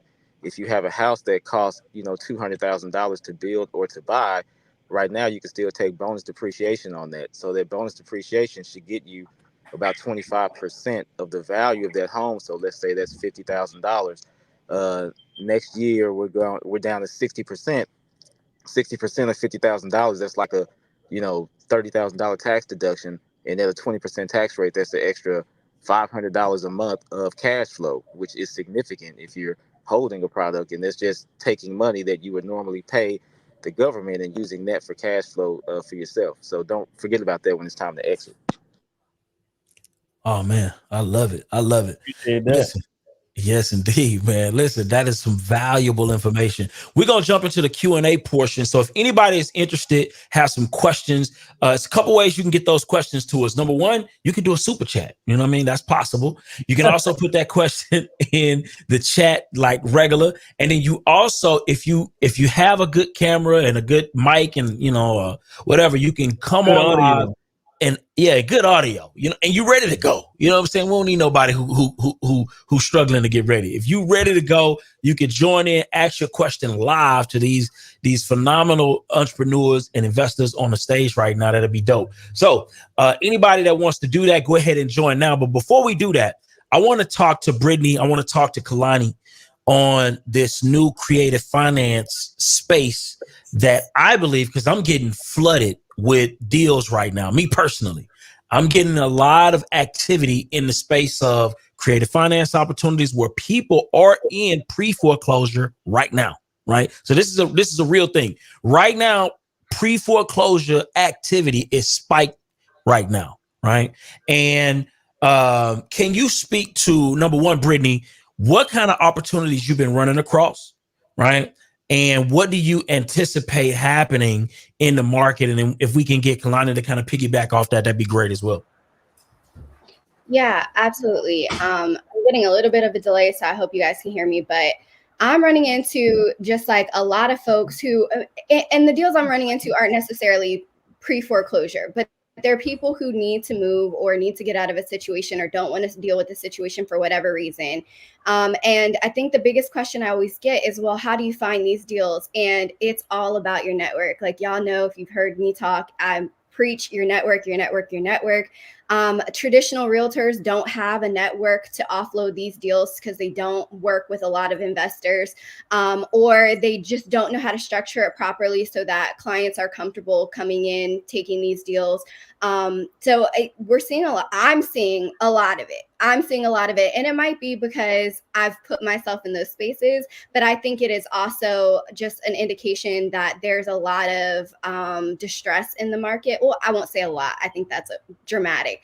I think there's some distress in the market, and I think people are looking for alternative ways to exit their properties without having to write a check like we saw in 2008. A lot of people, if they wanted to sell their properties, they had to write a check to sell their properties, right? I think now, with as much education as we have access to, there's an investor pool that is actively looking for these deals. And I think that if we were going to see something dramatic like 2008, the fact that we have more community that is equipped to come in, smaller investors equipped to come in and handle some of the distress, would definitely make a big difference. Love it, love it, love it. Kalani, you want to add anything to that? Yeah, I can add to from a commercial perspective for sure. I think there was a point in time in the commercial real estate space, as a broker, where you were reaching out to sellers and you're talking about representing them and seeing if they're interested in selling and, acquiring or offloading for them. And they didn't even want to pick up the phone, and they would ignore calls and didn't even want to hear from you, right? So if anyone's tried to deal with, going direct to seller for multifamily in particular, last year, it was 2 years, prior, I guess it was hard. Now they're calling back. They want to hear from you. Any offer right now is a good offer. So I would say, if you're interested in the multifamily space, redial that list, re-engage with those sellers. It's a new, day. Circumstances are different. The market is different. People are in more critical situations and have to make very important decisions. They're at that moment, right, where it's time to figure out what we're going to do. How do I protect my investors? How do I protect myself? How do I stay around for a long time? So speaking to the commercial space in particular, I mean, they're calling back. Now is the time to re-engage, and a lot of deals are happening. I would say creatively in the multifamily space as well. Deals are getting done. It's not a very standard buy and sell transaction or entity drop down or entity swap. That's not what's happening anymore. At this point in time, investors are injecting very critical rescue capital in exchange for LP and GP positions, and that's how multifamily deals are getting done. So I hope that adds some perspective from my lane. I love it. I know that, and I hate to be presumptuous, but I know that Chris and B Rule are working on a massive project, and I would love to I don't know if I'm, Chris, and you can share as much as you feel comfortable with sharing, but I know you guys are working on a massive, $10 million project. I wanted B Rule to come on and speak to that, but I know that he's pulling you into that deal. Is that correct? As well? Yeah, that's correct. So essentially, Brandon Rule Enterprises and Integral Enterprises were the collective awardee for a $400 million affordable housing project here in the city with the City of Houston's Housing Authority, who I'm already a partner with. So they have me as the local minority development partner, coming in with who they were going to choose to actually run the project. But it's the CUNY Homes projects where George Floyd actually grew up. So they're taking it from a 330 unit high density low income community to over almost 1,200 units of mixed income housing, some commercial, and there's going to be a home ownership component. I'm specifically going to be over. It's going to be like 120 new construction homes that will be for sale, where people that are on Section 8 with good credit can take their Section 8 vouchers and use them for mortgage payments. So we're creating home owners out of one of the lowest income brackets, and these are the ones that we see have the ability to continue to work, get more financial stability, and eventually get off of Section 8 so that we can rotate through this cycle again. So it's a pretty big opportunity for a long-term project. It's probably 6 to 8 years to get it complete, but we're just getting it kicked off now.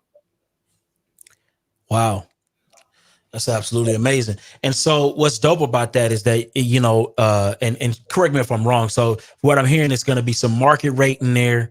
It's going to be some housing in there, but not housing in the traditional sense is going to be more so for the working class professional that is looking to, get a property. And plus, there's going to be some senior in there as well. Is that kind of accurate? Yeah, it'll be everything, and it'll be some deep affordability too, is what you're referencing. So yeah, I mean, deep affordability doesn't mean anything. I mean, my Buy the Block project, I have people that pay $550-$700 a month. They work at Walmart, they work at Kroger's, they're in their 60s. They still hardworking people. They deserve an opportunity to live in somewhere nice too. So those buildings, the units will look the same from the outside, and on the inside. Some of them are just subsidized by federal funds, so you can't tell who's paying full market rate rent and who's paying the affordable rents in these buildings. And you're right, there will be a section set off for seniors as well. They're going to have more of the little cottage style homes with little front porches and back porches. We have a lot of input from the community on what they want to see done, and as long as we can get the funding for it, that's the goal, to get all that stuff implemented. So real quick, to speak on that funding, how do you get funding for something that massive, being that, you're just in the preliminary phase of the project? The great thing about doing these type of projects is not raising capital. It's not going to get equity partners for these deals. It's the government is your partner for the most part. You got public-private partnerships. You have these large grants that are in blocks of $40 or $50 million that the federal government gives to probably less than 10 developers across the country every year. It's highly competitive. But the group we have has won several of those bids before. The chairman of the president and CEO of Integral, which is the parent company, was actually the chairman of Fannie Mae, the entire organization, for 5 years, and on the board for another 5 years. So it takes those types of leveraging those type of partnerships to come in as development partner, and you do the heavy planning and operations and project management lift, and they do a good percentage of the funding lift. You still have to go out to get the debt and the loans, but it's a little bit easier to go get the type of loan that you need when you have that type of capital stack put together with those resources from those different entities that are very credible and have strong track records. Love it. So real quick, we have Malachi back because somebody did ask the question about the bonus depreciation. How does that work for the average person who is looking to invest but still has that 9-to-5, looking to just kind of pick up a couple more properties but also take advantage of that? Can you break that down a little bit further as to how that is practically implemented, Malachi? I think you're on mute. Can you hear me now? Yes. Okay. Yeah, I said it's actually pretty simple. So if you're not doing new construction, well, it's kind of the same in either way, but it's the cheap.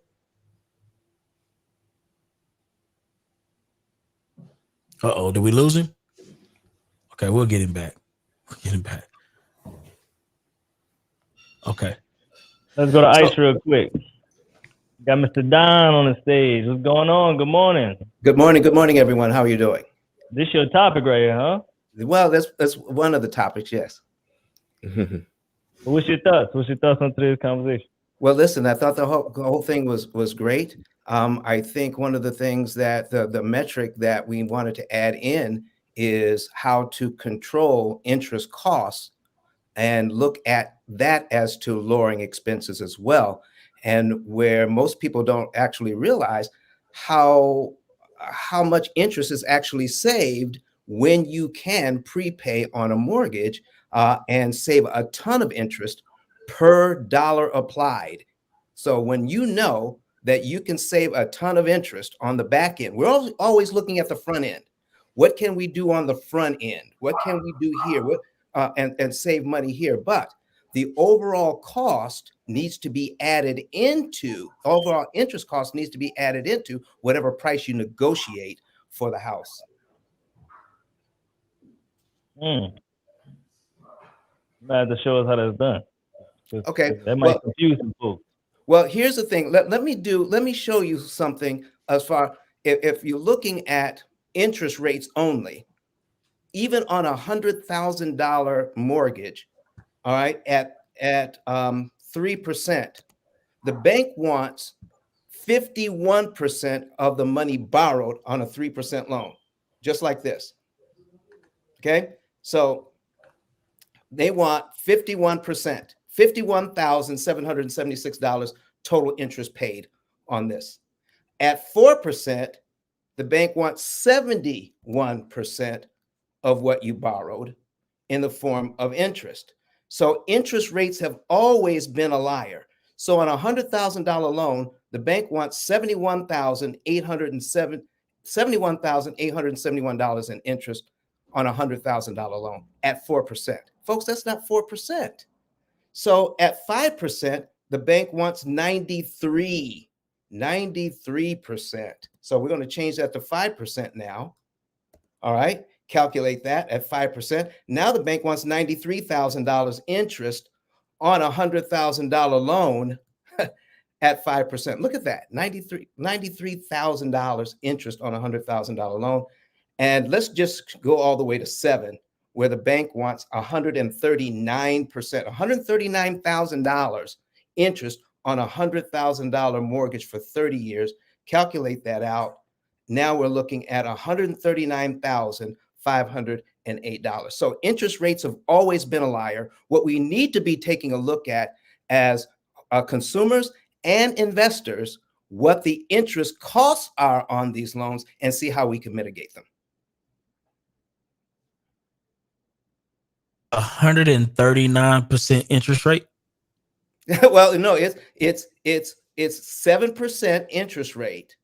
Gotcha, but effectively, you're going to pay back 139% of what you borrowed. Oh my God. There it is. Total interest paid as a percentage of principal, 139.5%. Wow. Interest rates have always been a liar.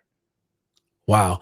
So I hope you guys can kind of see that 139%. And I know Don is very effective at canceling a lot of that interest, regardless of what those interest rates are, because I know that Chris Senegal brought that up as well, is that, look, you know, just making some additional payments, right? And if you really want to hyper attack that debt, you know, you definitely want to tap in with Don and figure out ways to kind of pay that off just dramatically faster, regardless of what your interest rate may be. Well, what we're really looking at is how to get the house cheaper, not faster. Cheaper actually equates to faster. So just for one example here, the median home price is actually $420,000 across the country, 7% interest rate. I want to show you, here is the principal payment on this thing. We make the first principal payment here of $327.88. Interest cost is $2,333.33. The second month is $329. If I prepay the $329 in the first month where I make this mortgage payment, I subtract this $329 from what I owe. I'm paid down to line 2 on my amortization schedule in the first month. My next mortgage payment is actually on line 3 of the amortization schedule. I just saved $2,331.42 in interest by prepaying $329.79. That is a tremendous savings. You can't get that return in the stock market.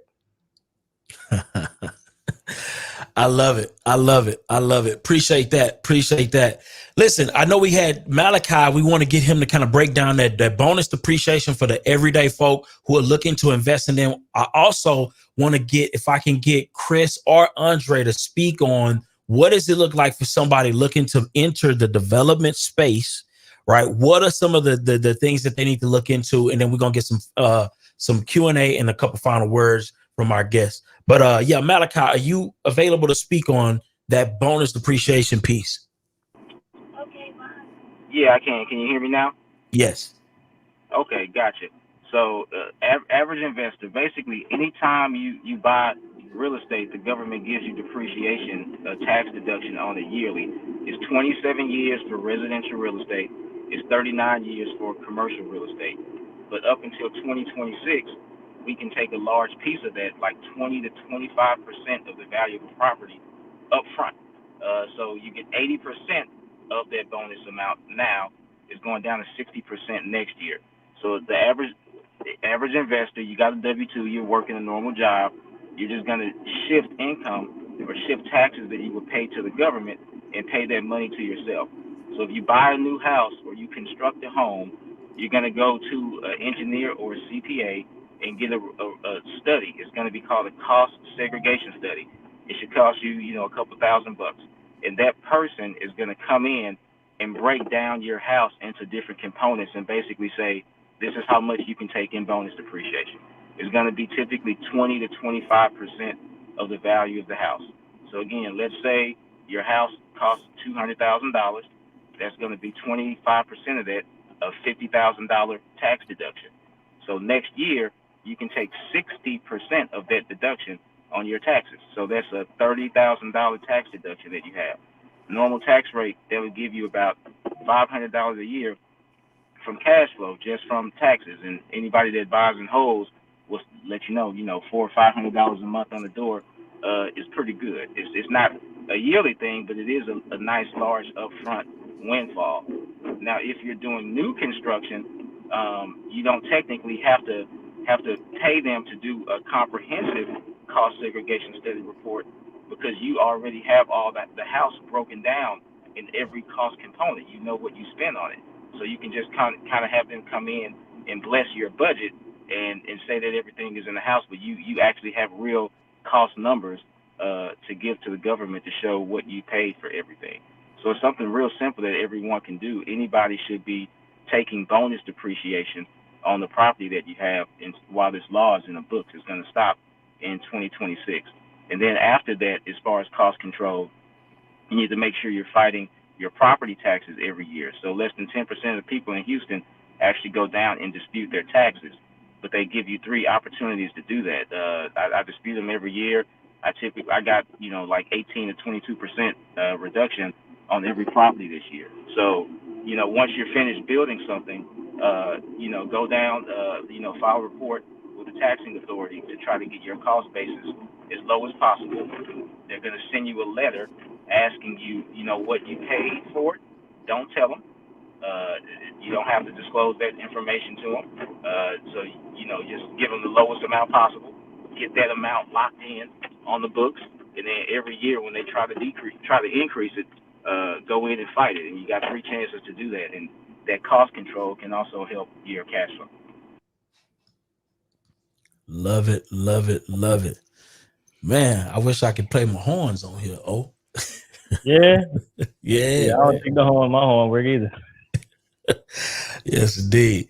Listen, it was a couple questions that came in, and then I want to get with Andre and Chris real quick, and then our other guest as well, because there was a couple questions that came in. So, Ice. So somebody was saying, so you really can cancel out interest by paying a month ahead? Wouldn't you still owe them the interest? Is the question FTK put in the chat there. That is an excellent question. So if we take a look at that amortization schedule that I showed before, and let's take an example that I heard a few minutes ago. All right. Let's say you got $10,000 in concessions, and I can take my $10,000 and I could do quite a bit with it. Do you see where it says cumulative principal and cumulative interest here? Okay. So at the end of 1 year, I would pay this mortgage down by $4,063.23. That's all the principal payments added up. But if I add up all the interest payments for the same year, it comes to $27,800 in interest. So I can pay this in 12 monthly installments, or I could give this to the bank all at once on line 1 if I had it. If I prepaid the $4,000, okay, I'm paid down to right here in 1 month. So I skip all of the principal interest payments between line 2 and line 12. I'm paid down to here in 1 month. So if I make my mortgage payment in January, giving the bank all of this money up front in January, my February payment still is going to come around. But my February payment is now on line 13 of the amortization schedule instead of line 2. So you're going to have a payment every month. You never get away from the payment.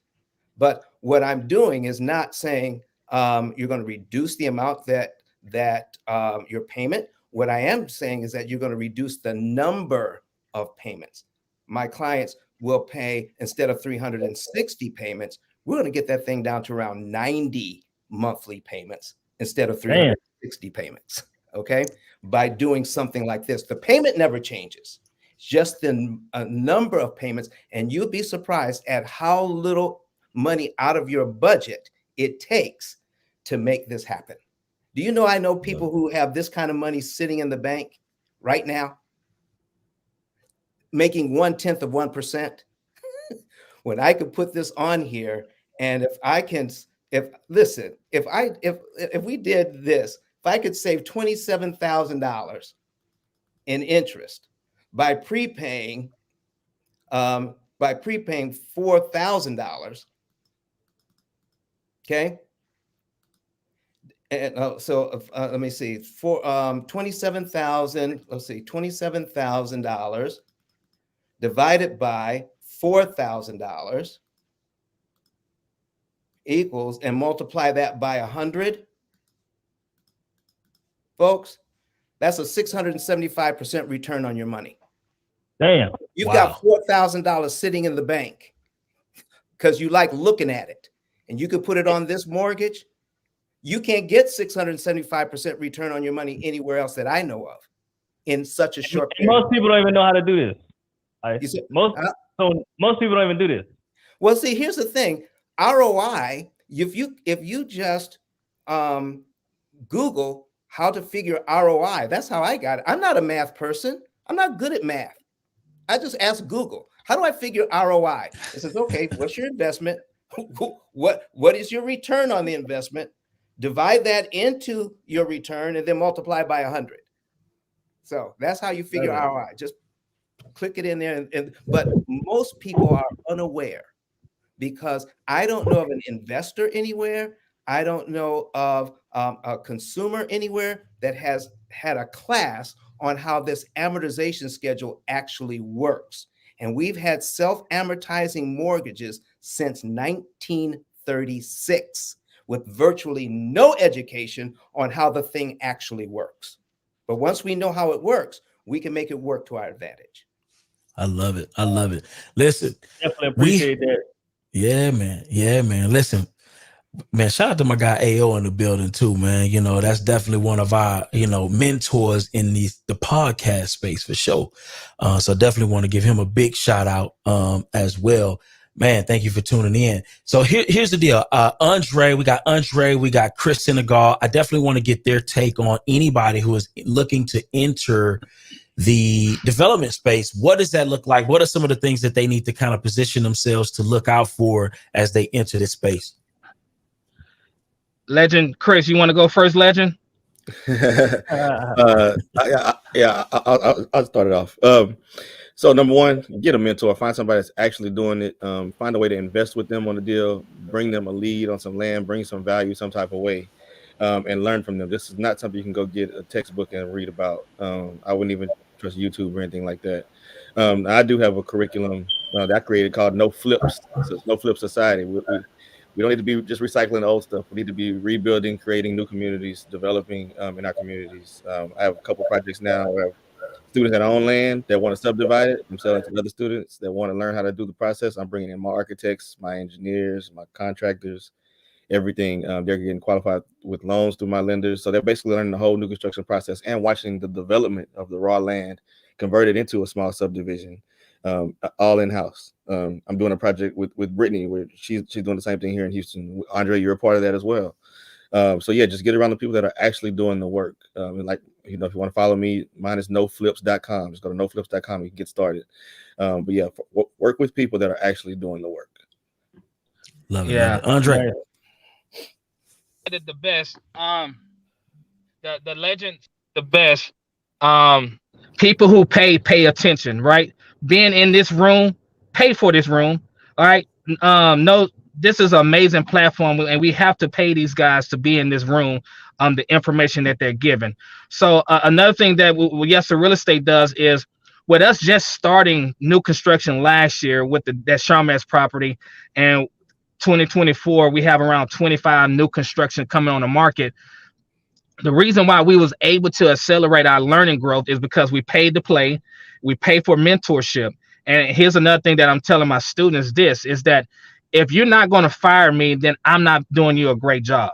So as we bring people in, we mentor them, we are preparing them to fire the Yes Sir Real Estate team so they can go off and start their own journey. So we are equipping them with the right architect, the structure engineer, right? The replat team, right? And the contractors. Because once you get the intellectual property, you still have to go out and meet the contractors. And the contractor, one of the most challenging,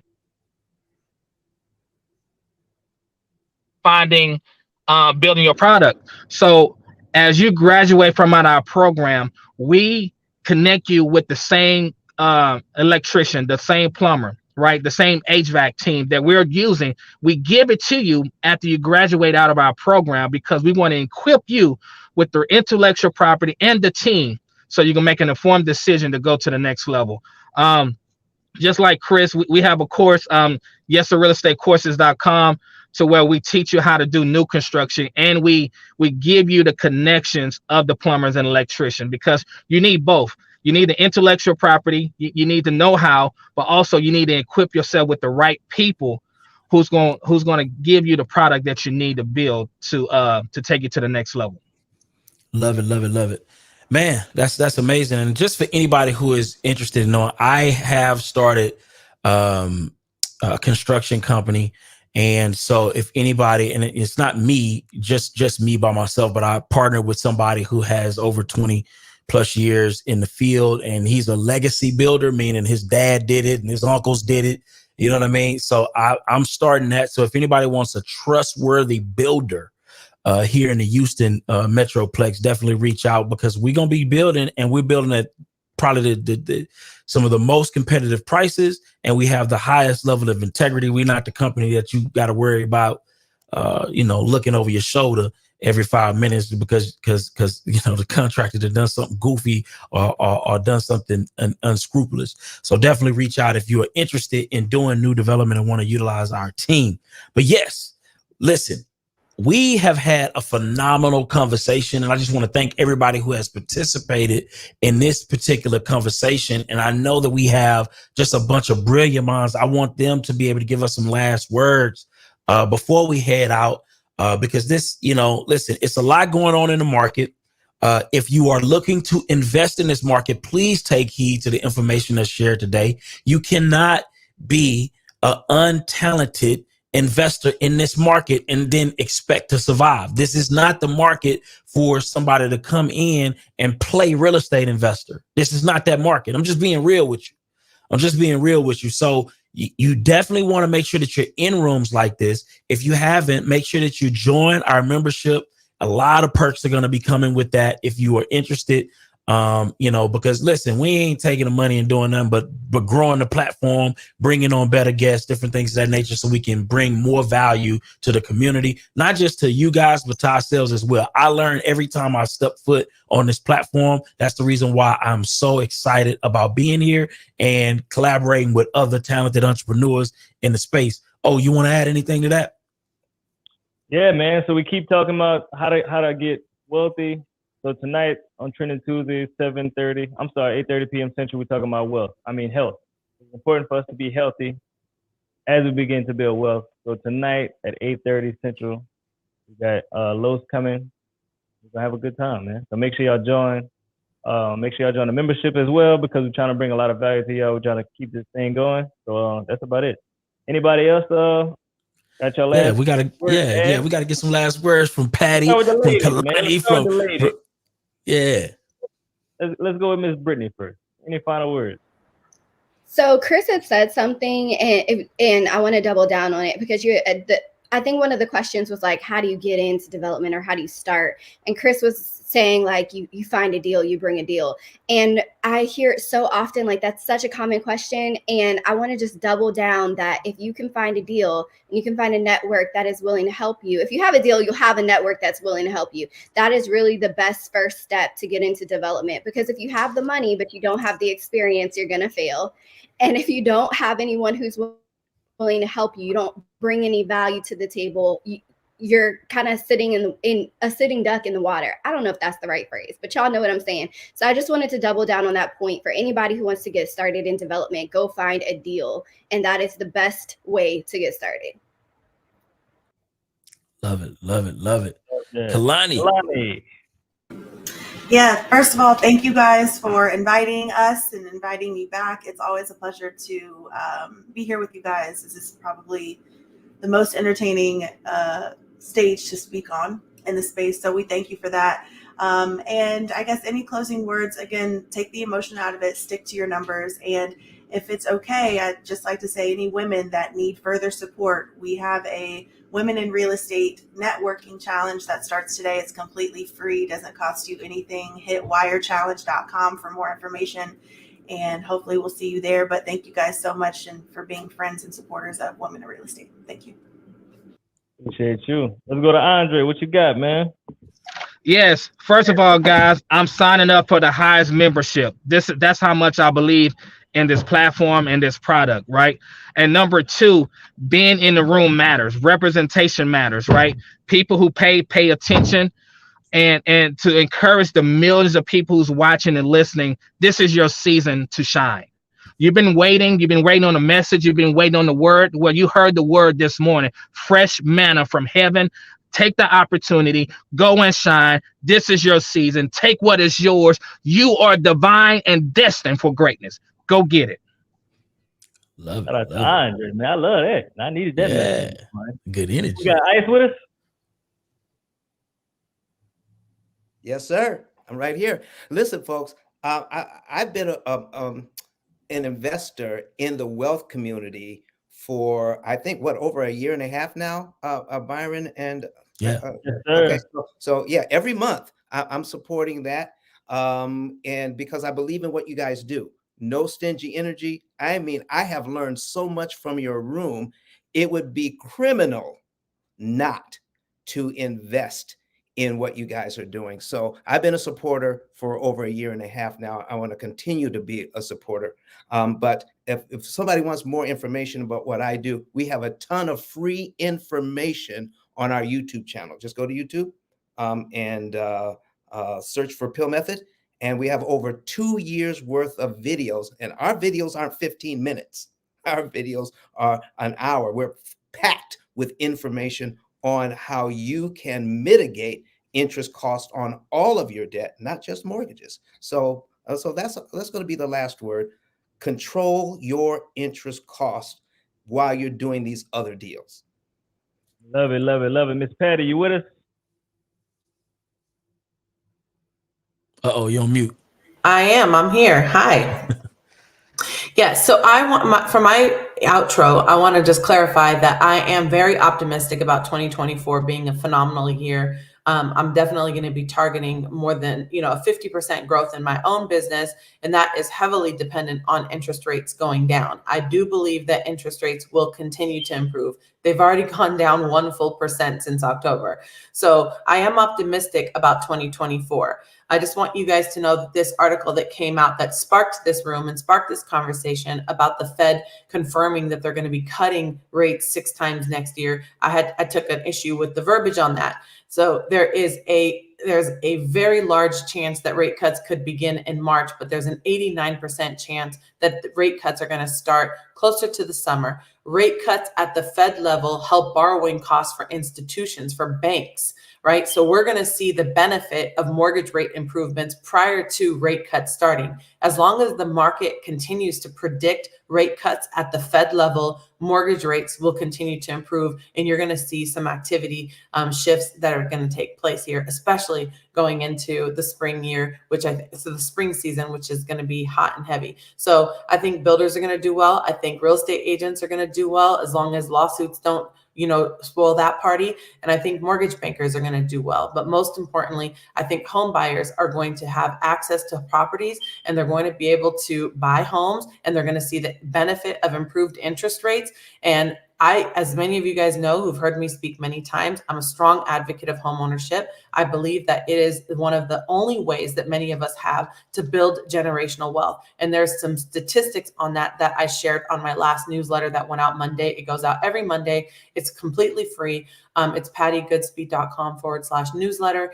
And basically what I talked about is what percentage, how significantly different the net worth is of homeowners versus renters. So homeowners generally have about 40% more wealth than renters. And I want you to know that that proportion of wealth that is generated by home ownership is significantly higher in lower income households. So if you're already rich and you've got money in the stock market, you've got money in other projects, and you also have a house, that house has a less significant impact on your overall net worth. But if you're a low income household, then that house has a massive, significant impact on your wealth and this trajectory for your future. Home ownership affordability is not poised to get any better. Home ownership is not going to get any easier, because as rates drop, prices will increase. And you're going to see that home prices, along with the prices of goods and services, will continue to be expensive because inflation is not solved at the root level. So home ownership is important. Go after it. If you need any help, I've been a mortgage banker for 21 years. I'm happy to assist you. And we have massive incentives that we provide for anyone that comes through the BOB family.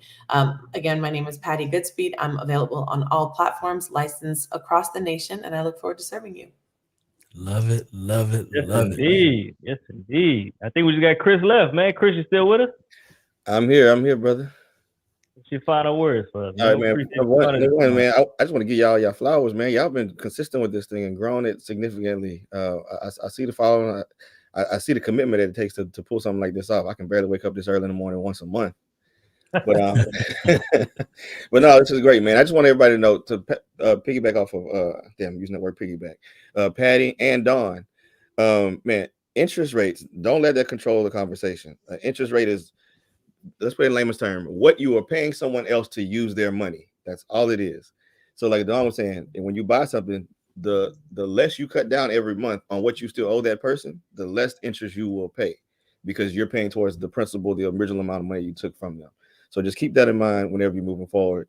Have that nest egg, pay a little bit more on the payments every month. If you can, buy something a little bit below your budget so that you can make extra principal payments versus letting all of that extra go towards interest that just you blindly giving it to whoever you took the money from. So that's my final words. I hope everybody got some good information out of this conversation today. Love it, love it, love it. Man, this was a phenomenal conversation, man. I just want to say I appreciate, number one, all of the special guests that came and added a tremendous amount of value this morning. And listen, this is just the beginning. We're really trying to ramp this thing up, so that's the game plan. So that's why we have the memberships. Again, because, unfortunately, but fortunately, YouTube is a little bit more expensive to run a quality show than Clubhouse. It's a little bit more expensive on this side of the fence, just keeping it real. You know what I mean? We got all kind of expenses on this side. So if you feel obliged to help us out with some, just with some of those expenses, please jump in and help by getting a membership. And we will continue to bring high-level conversations just like this on a consistent basis as we have for the last couple of years now, right? Yes, indeed. Yes, indeed, man. We need 26 of y'all to hit that like button, man. We need to get to 100, man. Show us some support. And again, we will be here tonight, 8:30 Central Standard Time, talking about health. Again, health is important. A lot of us lack in health. Black community has the worst health, so we all need to take a part of the conversation tonight. Let's see how we can get our health on point. And that's it, man. We're gonna see y'all tonight, 8:30 p.m. Central on Trending Tuesdays, man. We're excited. Make sure y'all join the membership. We see y'all tonight. Peace. What's up, y'all? So most people struggle with sales. A lot of us in real estate, and we struggle with our sales. We struggle with follow-up. We struggle with leads, and we just basically missing out on deals. For me, I just got on Taskify CRM. They send messages out for you. And look, a lot of us have work. When you get off of work, you have hot leads ready for you. Make sure you check out Taskify CRM. I'm telling you, it automatically replies for you. And look, it sends you multiple messages. Like we talking about drip campaigns, so you're not missing up on the lead follow-up. So make sure you check out Taskify CRM. Use coupon code NoStingyEnergy to get 10% off. I'm about to show y'all inside my CRM so I can see how it really works. Make sure y'all check it out. Peace.